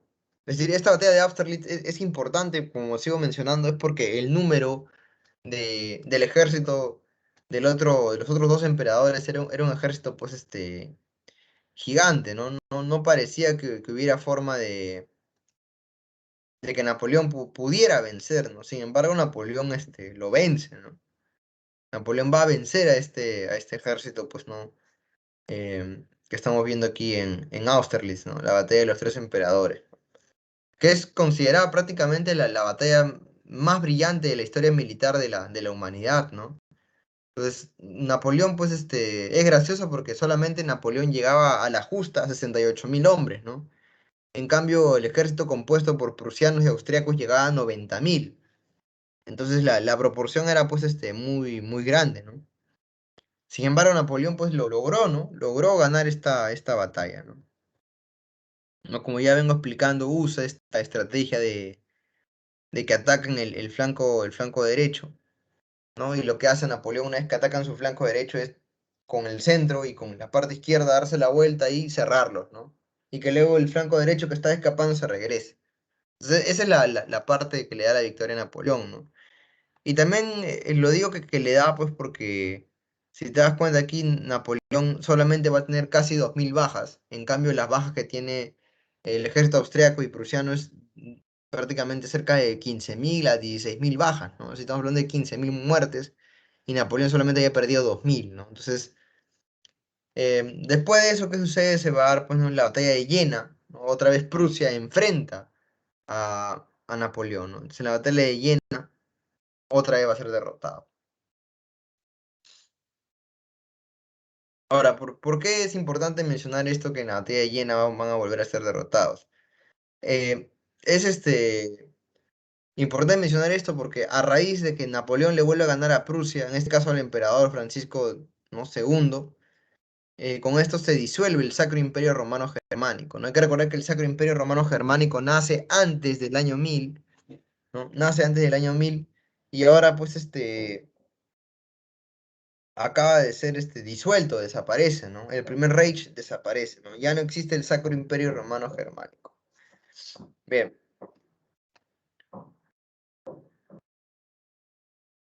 Y después de su victoria en Austerlitz, su victoria en Jena, ¿no? Napoleón consigue, ¿no? Formar un imperio disculpen, en Europa de una cantidad gigante, ¿no? Son prácticamente 134 departamentos, ¿no? Y una cantidad grande de estados vasallos como Italia, Holanda y el sur de Alemania, ¿no? Bien, pero no todo le va a ir bien a Napoleón, ¿no? Napoleón va a tratar de invadir Inglaterra, ¿no? Quiere invadir Inglaterra, pero no se acuerda de algo Napoleón, ¿no? Napoleón pues no es un estratega grande en el mar, ¿no? Él es un estratega en la tierra. Entonces, Napoleón busca invadir Inglaterra y para eso va a comandar una flota francesa-española, pero se va a dar el combate de Trafalgar y en este combate de Trafalgar, Francia derrota, ¿no? A la escuadra española, ¿no? Al mando de Nelson, ¿no?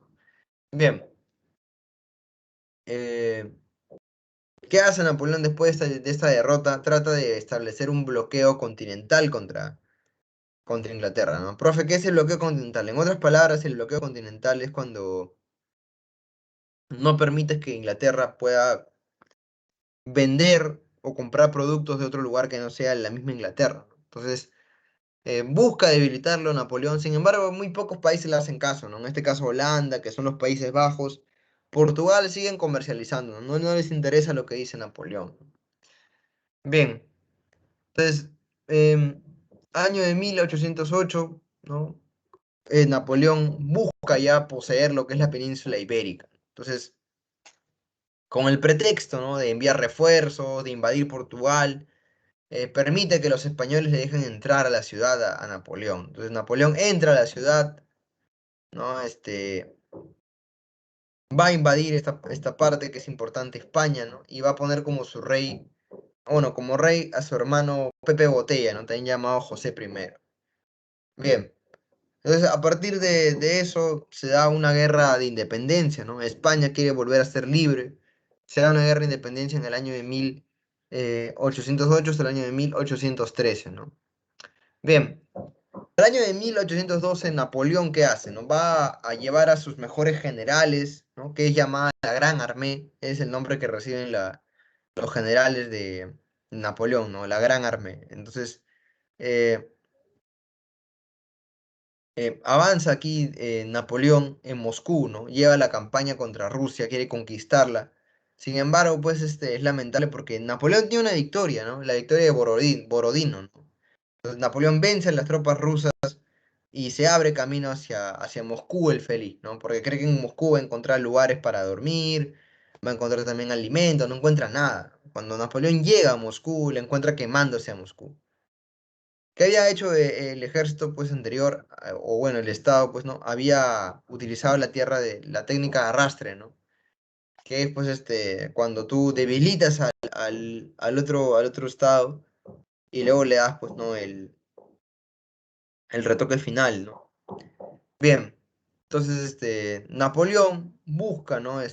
Invadir Rusia, no lo hace. También hay que recordar que aquí Rusia está con una temperatura muy baja. No logra Rusia aguantarle a Napoleón, pero como mencioné, Napoleón entra a Moscú, encuentra el agua envenenada. ¿Y qué hace Napoleón? Tiene que regresar, ¿no? Tiene que regresar Napoleón. Napoleón empieza el retorno, ¿no? Para llegar aquí otra vez, pero en el camino los cosacos van atacando constantemente a Napoleón, ¿no? Ataque y ataque y ataque. Bien, a eso hay que sumarle que cuando Napoleón ya está regresando, y recuerda, Napoleón solamente regresa con 100.000 soldados, ¿no? De los 600.000 que Napoleón juntó para ir a Rusia, solamente regresa pues una cantidad pequeña, 100.000 nada más, ¿no? La idea es 100.000. Bien, entonces Napoleón con la derrota que tiene en España, con la derrota que tiene en Rusia, ya la mayoría de los estados europeos le pierde ese respeto que Napoleón tiene, ¿no? Ya se dan cuenta que Napoleón puede perder, ¿no? Entonces se forma la sexta coalición y la sexta coalición va a derrotar a Napoleón en la batalla de Leipzig en el año de 1813. Entonces Napoleón iba a ser exiliado en una isla, en la isla de Santa Elba, ¿no?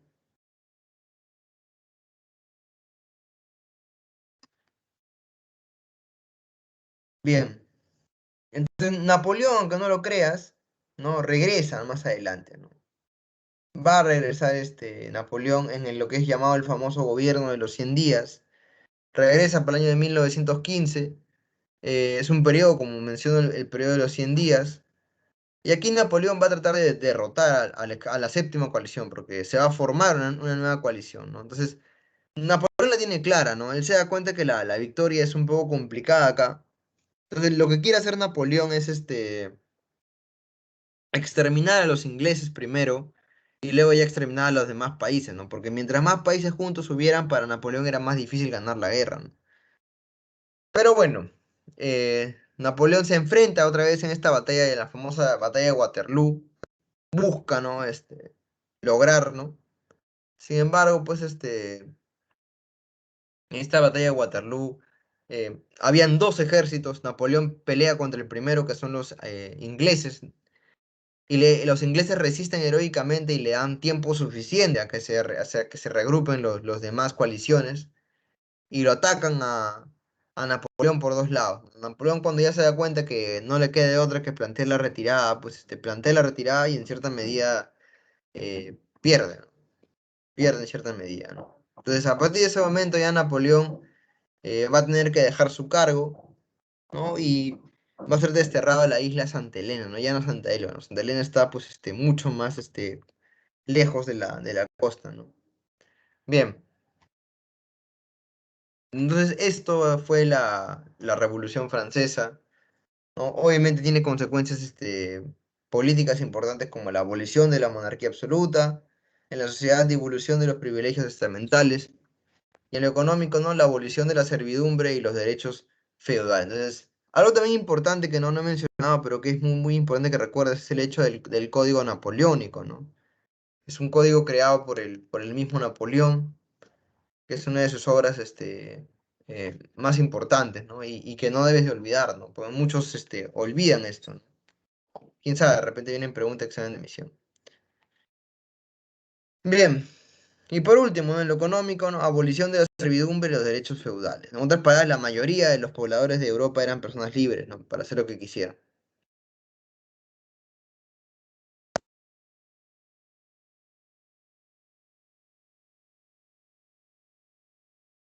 Bien, vamos entonces a hablar un poco de lo que es la revolución industrial. eh, pero no sé si alguien tiene una pregunta antes de pasar a hablar de la revolución industrial, algo con, o sea, hasta acá con las revoluciones, alguna consulta.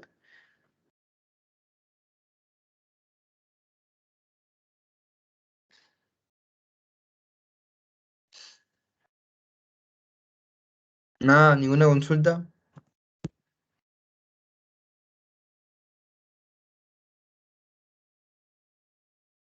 Nada, de nada.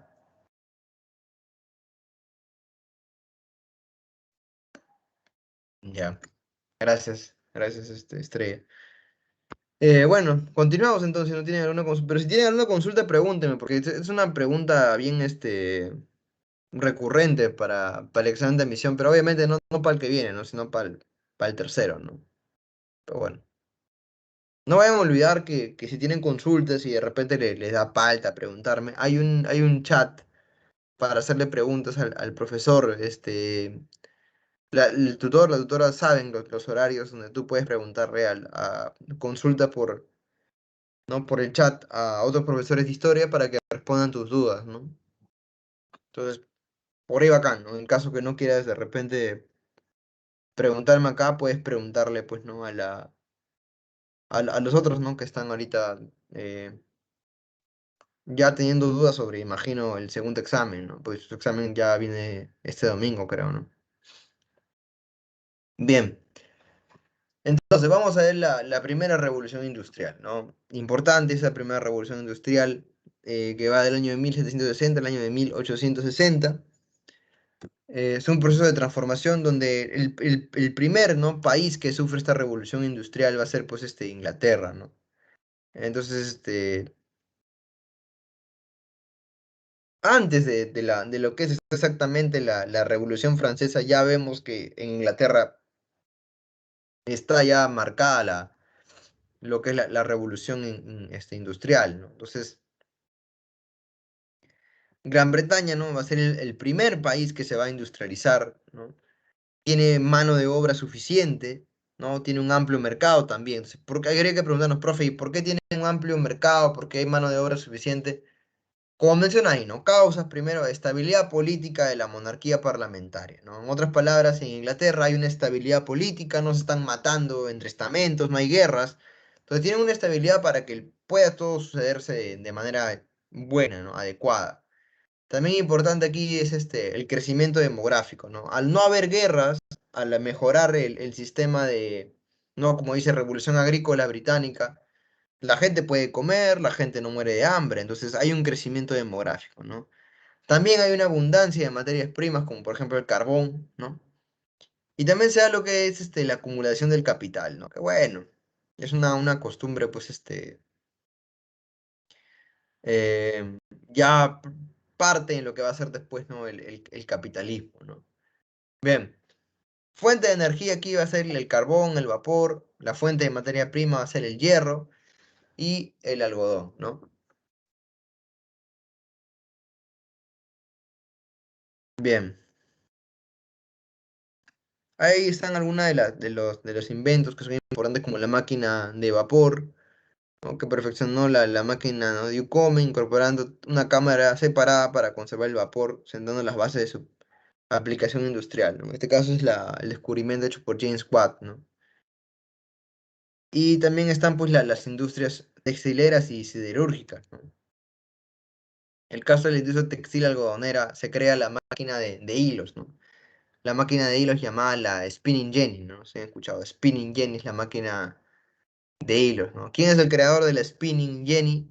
Es el señor James Hargreaves, ¿no? Hargreaves, James va a ser la persona que crea esto. Bien. eh,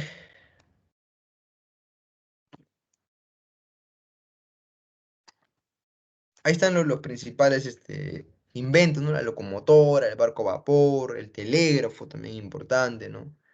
Consecuencias de todo esto, de esta mejora industrial, va a ser la migración del campo a la ciudad, ¿no? ¿Por qué emigran del campo a la ciudad? Migran por una sencilla razón, ¿no?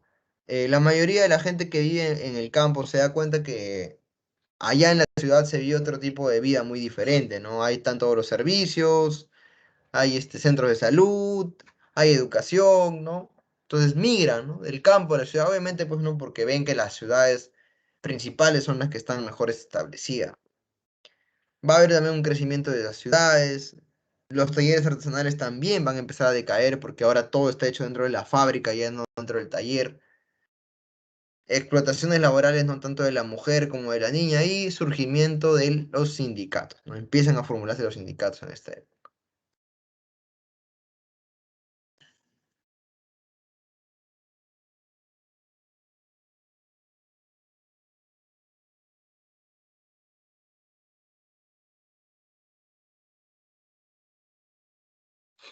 Uy, disculpen.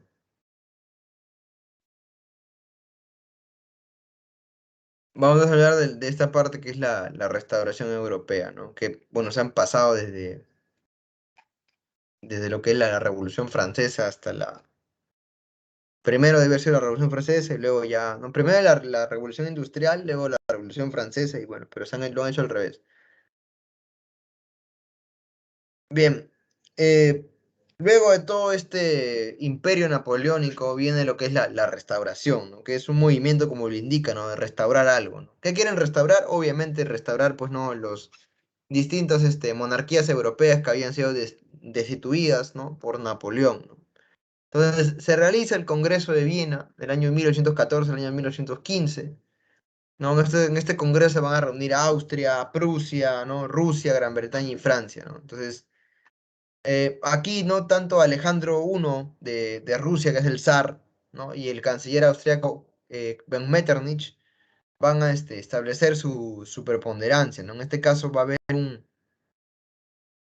uno de los dos principios, ¿no? Uno es el principio monárquico de legitimidad, ¿no? Que se manifestó en que todos los reyes que habían sido destituidos por Napoleón tienen que volver a ser otra vez, volver a tener su cargo, ¿no?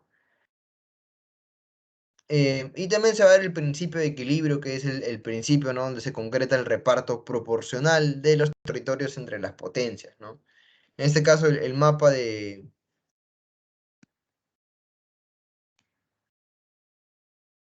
A ver, el mapa de Europa cambia, ¿no? Ahora os paso una fotito de eso.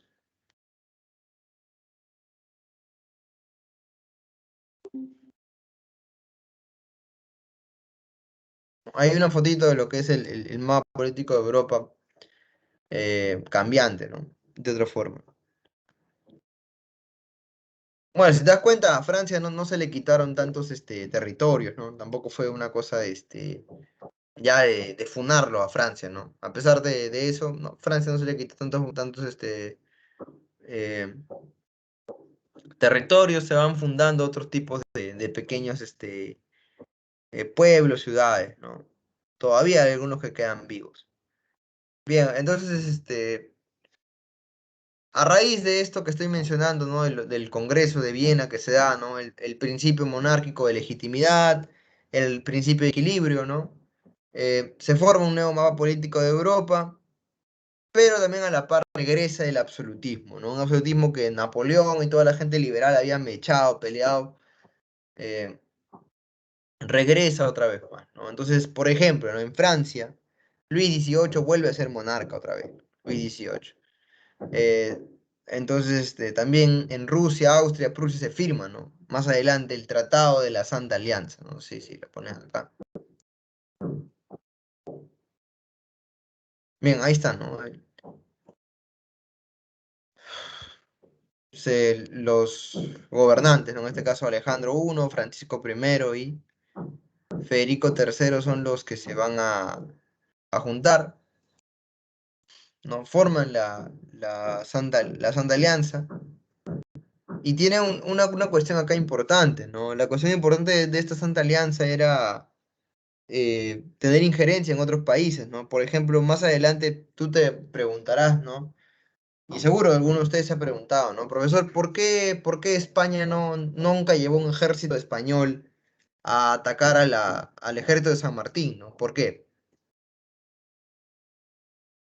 No es una pregunta válida, ¿no? Porque pudieron haber mandado un ejército, pero no lo mandaron. Bueno, por una sencilla razón, ¿no?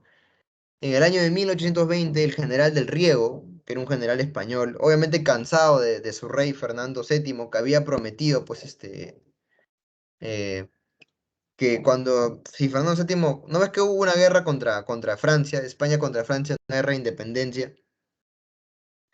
En esta corte de Cádiz se propone, ¿no? Recuperar España, pero a la par también de recuperar España, pues se promete que haya un tipo de constitución diferente, ¿no? Donde el rey no tenga el poder de todo, ¿no? Sin embargo, no le hacen caso, ¿no? Entonces, lamentablemente da para eso, ¿no?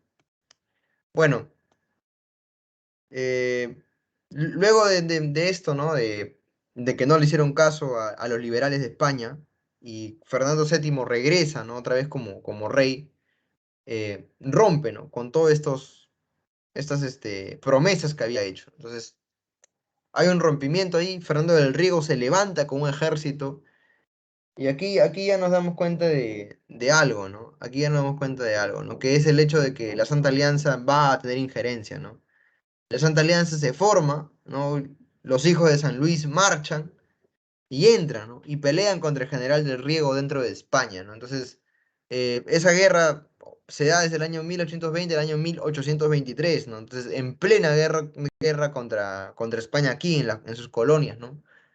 Entonces, esto es prácticamente, pues, ¿no? El hecho de que no les permite a los españoles enviar tropas aquí a Latinoamérica, ¿no? Grábate, ¿no? La batalla del General del Riego.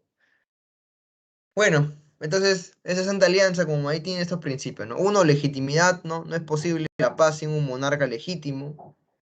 Intervencionismo, ¿no? Cada potencia es responsable de mantener el orden internacional. En otras palabras, ¿no? España fue muestra de eso, ¿no? Cuando vieron que estaba ya a punto de caer, entraron, ¿no? Solidaridad, ¿no? Los congresos estarán los árbitros para solución de problemas internacionales y deben auxiliar a las monarquías en peligro, ¿no?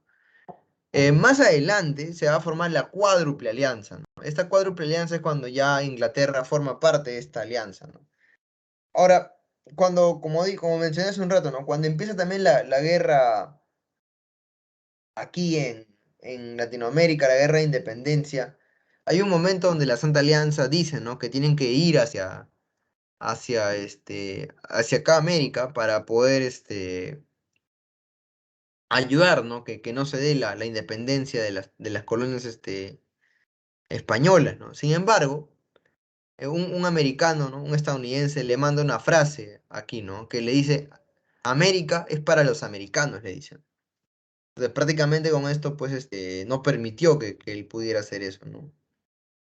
Obviamente que atacar Estados Unidos era meterte en una guerra ya internacional, ¿no? Entonces, al final, América para los americanos, y nadie fue a ayudarnos, tenemos que mecharnos solitos, ¿no? Con los españoles, con lo que quedaba de los españoles. Bien, se acabó la clase, chicos, chicas. ¿Tienen alguna pregunta, alguna duda, algo?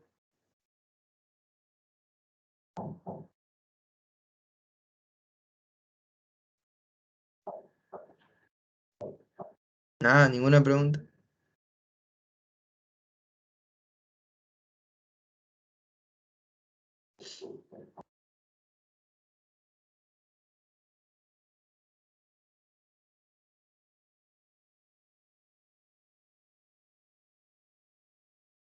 Nada, ninguna pregunta. Bueno, pues vamos a responder las preguntas. Nos quedan 10 minutos. Creo que sobrado podemos. A ver, vamos con la primera pregunta.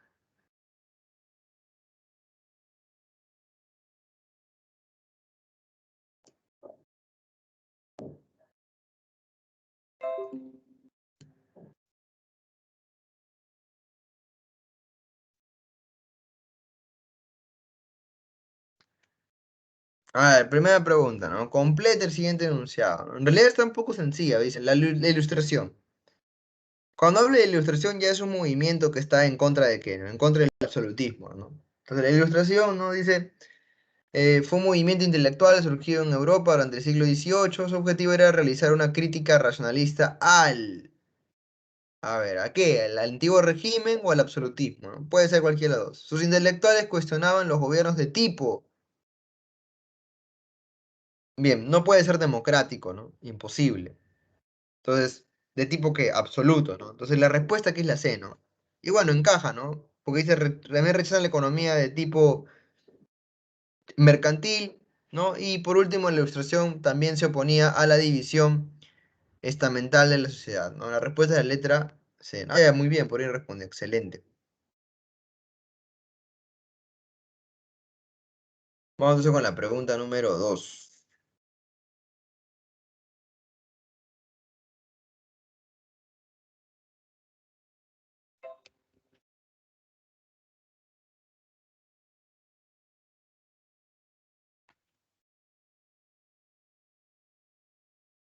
A ver, pregunta número 2 dice, ¿no? Por esto los colonos se resistieron tanto, es un extracto de un libro, ¿no? Por eso los colonos se resistieron tanto a la pretensión de la metrópoli de grabarlos con un impuesto de guerra consistente en un sello que habrían de estampar en todos los documentos, contratos y hasta periódicos para darle carácter oficial, dice, ¿no? El importe del sello variaba de 3 pequines a 10 libras esterlinas, ¿no? Era una carga onerosa, pero lo que principalmente exaltó a los colonos fue la cuestión del derecho, ya que las colonias de América no tenían representación en el cuerpo legislativo, ¿no? Eran los colonos americanos ciudadanos ingleses, pues tenían el derecho de ningún impuesto sin representación, ¿no? Historia Universal, tomo 16, edición Salvat, eh, dice, en base a la lectura anterior, indica las alternativas correctas, ¿no? La primera dice, la lectura hace referencia a las causas para la independencia, es un verdadero, ¿no? Es una de las causas, eso. Dos, ¿no? Es en político, ¿no? La uno es la causa política, ¿no? Que no tenían representación dentro del Parlamento, ¿no? Dos, las colonias americanas rechazaban el impuesto al timbre implantado por Gran Bretaña, ¿no? Verdadero, pues, ¿no? Estaban en contra de este impuesto al timbre, ¿no? Obviamente, pues, costaba y también porque anulaba el derecho a la libre expresión, ¿no? Tres, la falta de representación parlamentaria fue el causal político para la Revolución Americana, ¿no? También verdadero esto, ¿no? Verdadero. Entonces, la respuesta de la letra D. Ahí está, muy bien, ya lo habían puesto, excelente. Muy bien. A ver, pregunta número 3.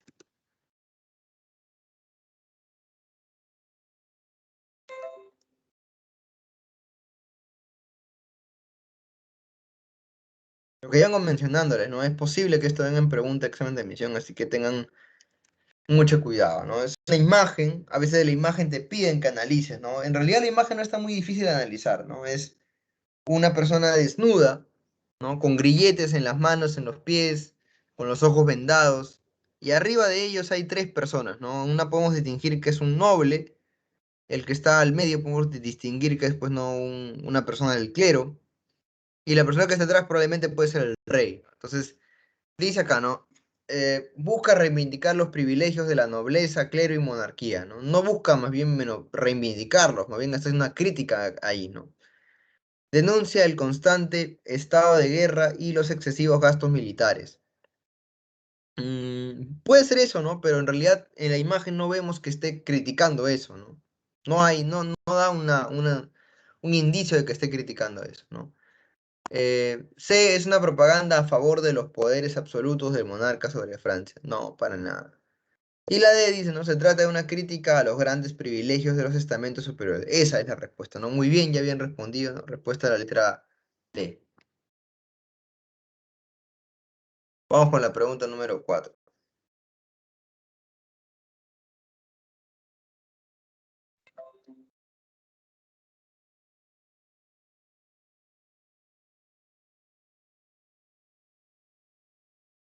A ver, pregunta número 4. A ver, la primera revolución industrial iniciada en Inglaterra durante el siglo XVIII se caracterizó por el surgimiento del maquinismo, dice, ¿no? Maquinismo. Eh, entendiendo por ello una nueva forma de producción de mercancías y organización del trabajo en nuevos espacios, ¿no? Con respecto al maquinismo, dice, ¿no? En esta primera etapa del industrialismo, disculpen, indique verdadero o falso sobre las siguientes características, ¿no? A ver, primero, producción en serie, claro. Hay que recordar que la apertura de fábricas permite que haya una producción en serie, ¿no? A ver, ¿qué más? Producción fabril. También Fabril se refiere a fábrica, ¿no? Perfecto, eso es verdadero también. Y la 3 te dice mano de obra proletaria. No. ¿Por qué no, profe? Porque el proletariado todavía no es no es no es una palabra, un significado, ¿no? Que ya se le está dando a los obreros, ¿no? Todavía no, los obreros no se autodominan ellos mismos proletarios, ¿no? Todavía no existe ese término llamado proletario, el proletarismo, ¿no? Por lo tanto, esa no sería verdad, sería falso, ¿no? Mano de obra proletaria, no, todavía no existe eso. Desarrollo de los... a ver, mano de obra proletaria. Me da la cuestión acá. Mm,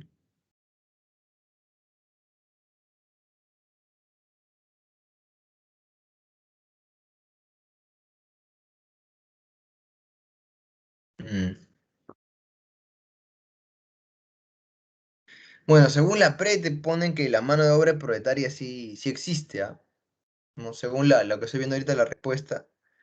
Te dice, en estos nuevos centros de producción, el proletariado fue la mano de obra exclusiva, pero la mano de obra proletaria no solamente es una mano de obra exclusiva, ¿no? Es el término que se le da a los obreros, ¿no? El proletariado, que ya organizados en sindicatos empiezan a reclamar mejoras en en los derechos, ¿no? Pero bueno, si la PRE lo está poniendo como verdadero, que hay mano de obra proletaria, pues error mío, ¿no? Error mío. Mm, Porque ese término proletario llega con los términos socialistas, ¿no? Comunistas, anarquistas, pero antes no hay una fuerza tan grande. Pero bueno, si la prensa diciendo que es verdadero, yo debo estar en el error, ¿no? Así que pon ahí la uno 2 y 3 verdaderos, ¿ok? Cuarto, dice, desarrollo de los gremios, falso, ¿no? Más bien con la apertura de la revolución industrial, los gremios decaen, ¿no? Y la 5 dice monopolios industriales. Mm,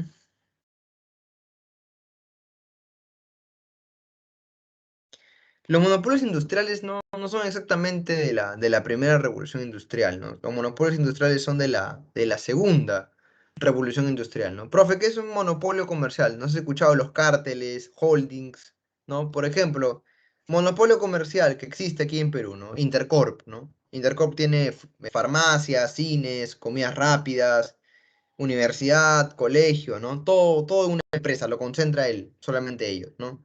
Entonces el monopolio industrial no es parte de la primera revolución industrial, sino de la segunda. Entonces la respuesta sería la letra B. Y bueno, ya me quedé sin tiempo, así que vamos a darte la respuesta de la letra 5, ¿no? La letra 5, la respuesta A. Bien, chicas, chicos, muchachonas, muchachones, me retiro. Suerte para su examen. Eh, tengan repasen. Recuerda que hasta el segundo examen la pre lo hace bien ligero todavía, al menos historia. Y ya para el último examen es bien complicado. Así que no se olviden repasar, por favor, desde la primera semana, que te parezca loco, pero muchas veces la pre se le ocurre tomar desde la primera semana el examen. Así que puede ser que venga desde la primera semana. Dale una leída más, de la primera a la quinta. Es posible que venga ahora más preguntas sobre Roma o más preguntas sobre los incas. No, es una fija. Incas y conquista es una fijaza en el examen, así que por ahí también repasen eso, ¿no? Y recuerda, a veces, muchas veces, solamente tienes que mirar las últimas respuestas, ¿no? Por ejemplo, eso que hemos visto, verdadero y falso, solo date cuenta, ¿no? Para ti la 1 y la 2 eran verdaderos, entonces solo quedaba entre la letra A y la letra B, ¿no? En lo que tú estás seguro tienes que irte ahí, ¿no? No necesariamente tienes que saber todo, ¿no? A veces no, simplemente bien de esos recuerdos. Pero bueno, chao, cuídense, nos vemos la otra semana. Suerte en su examen.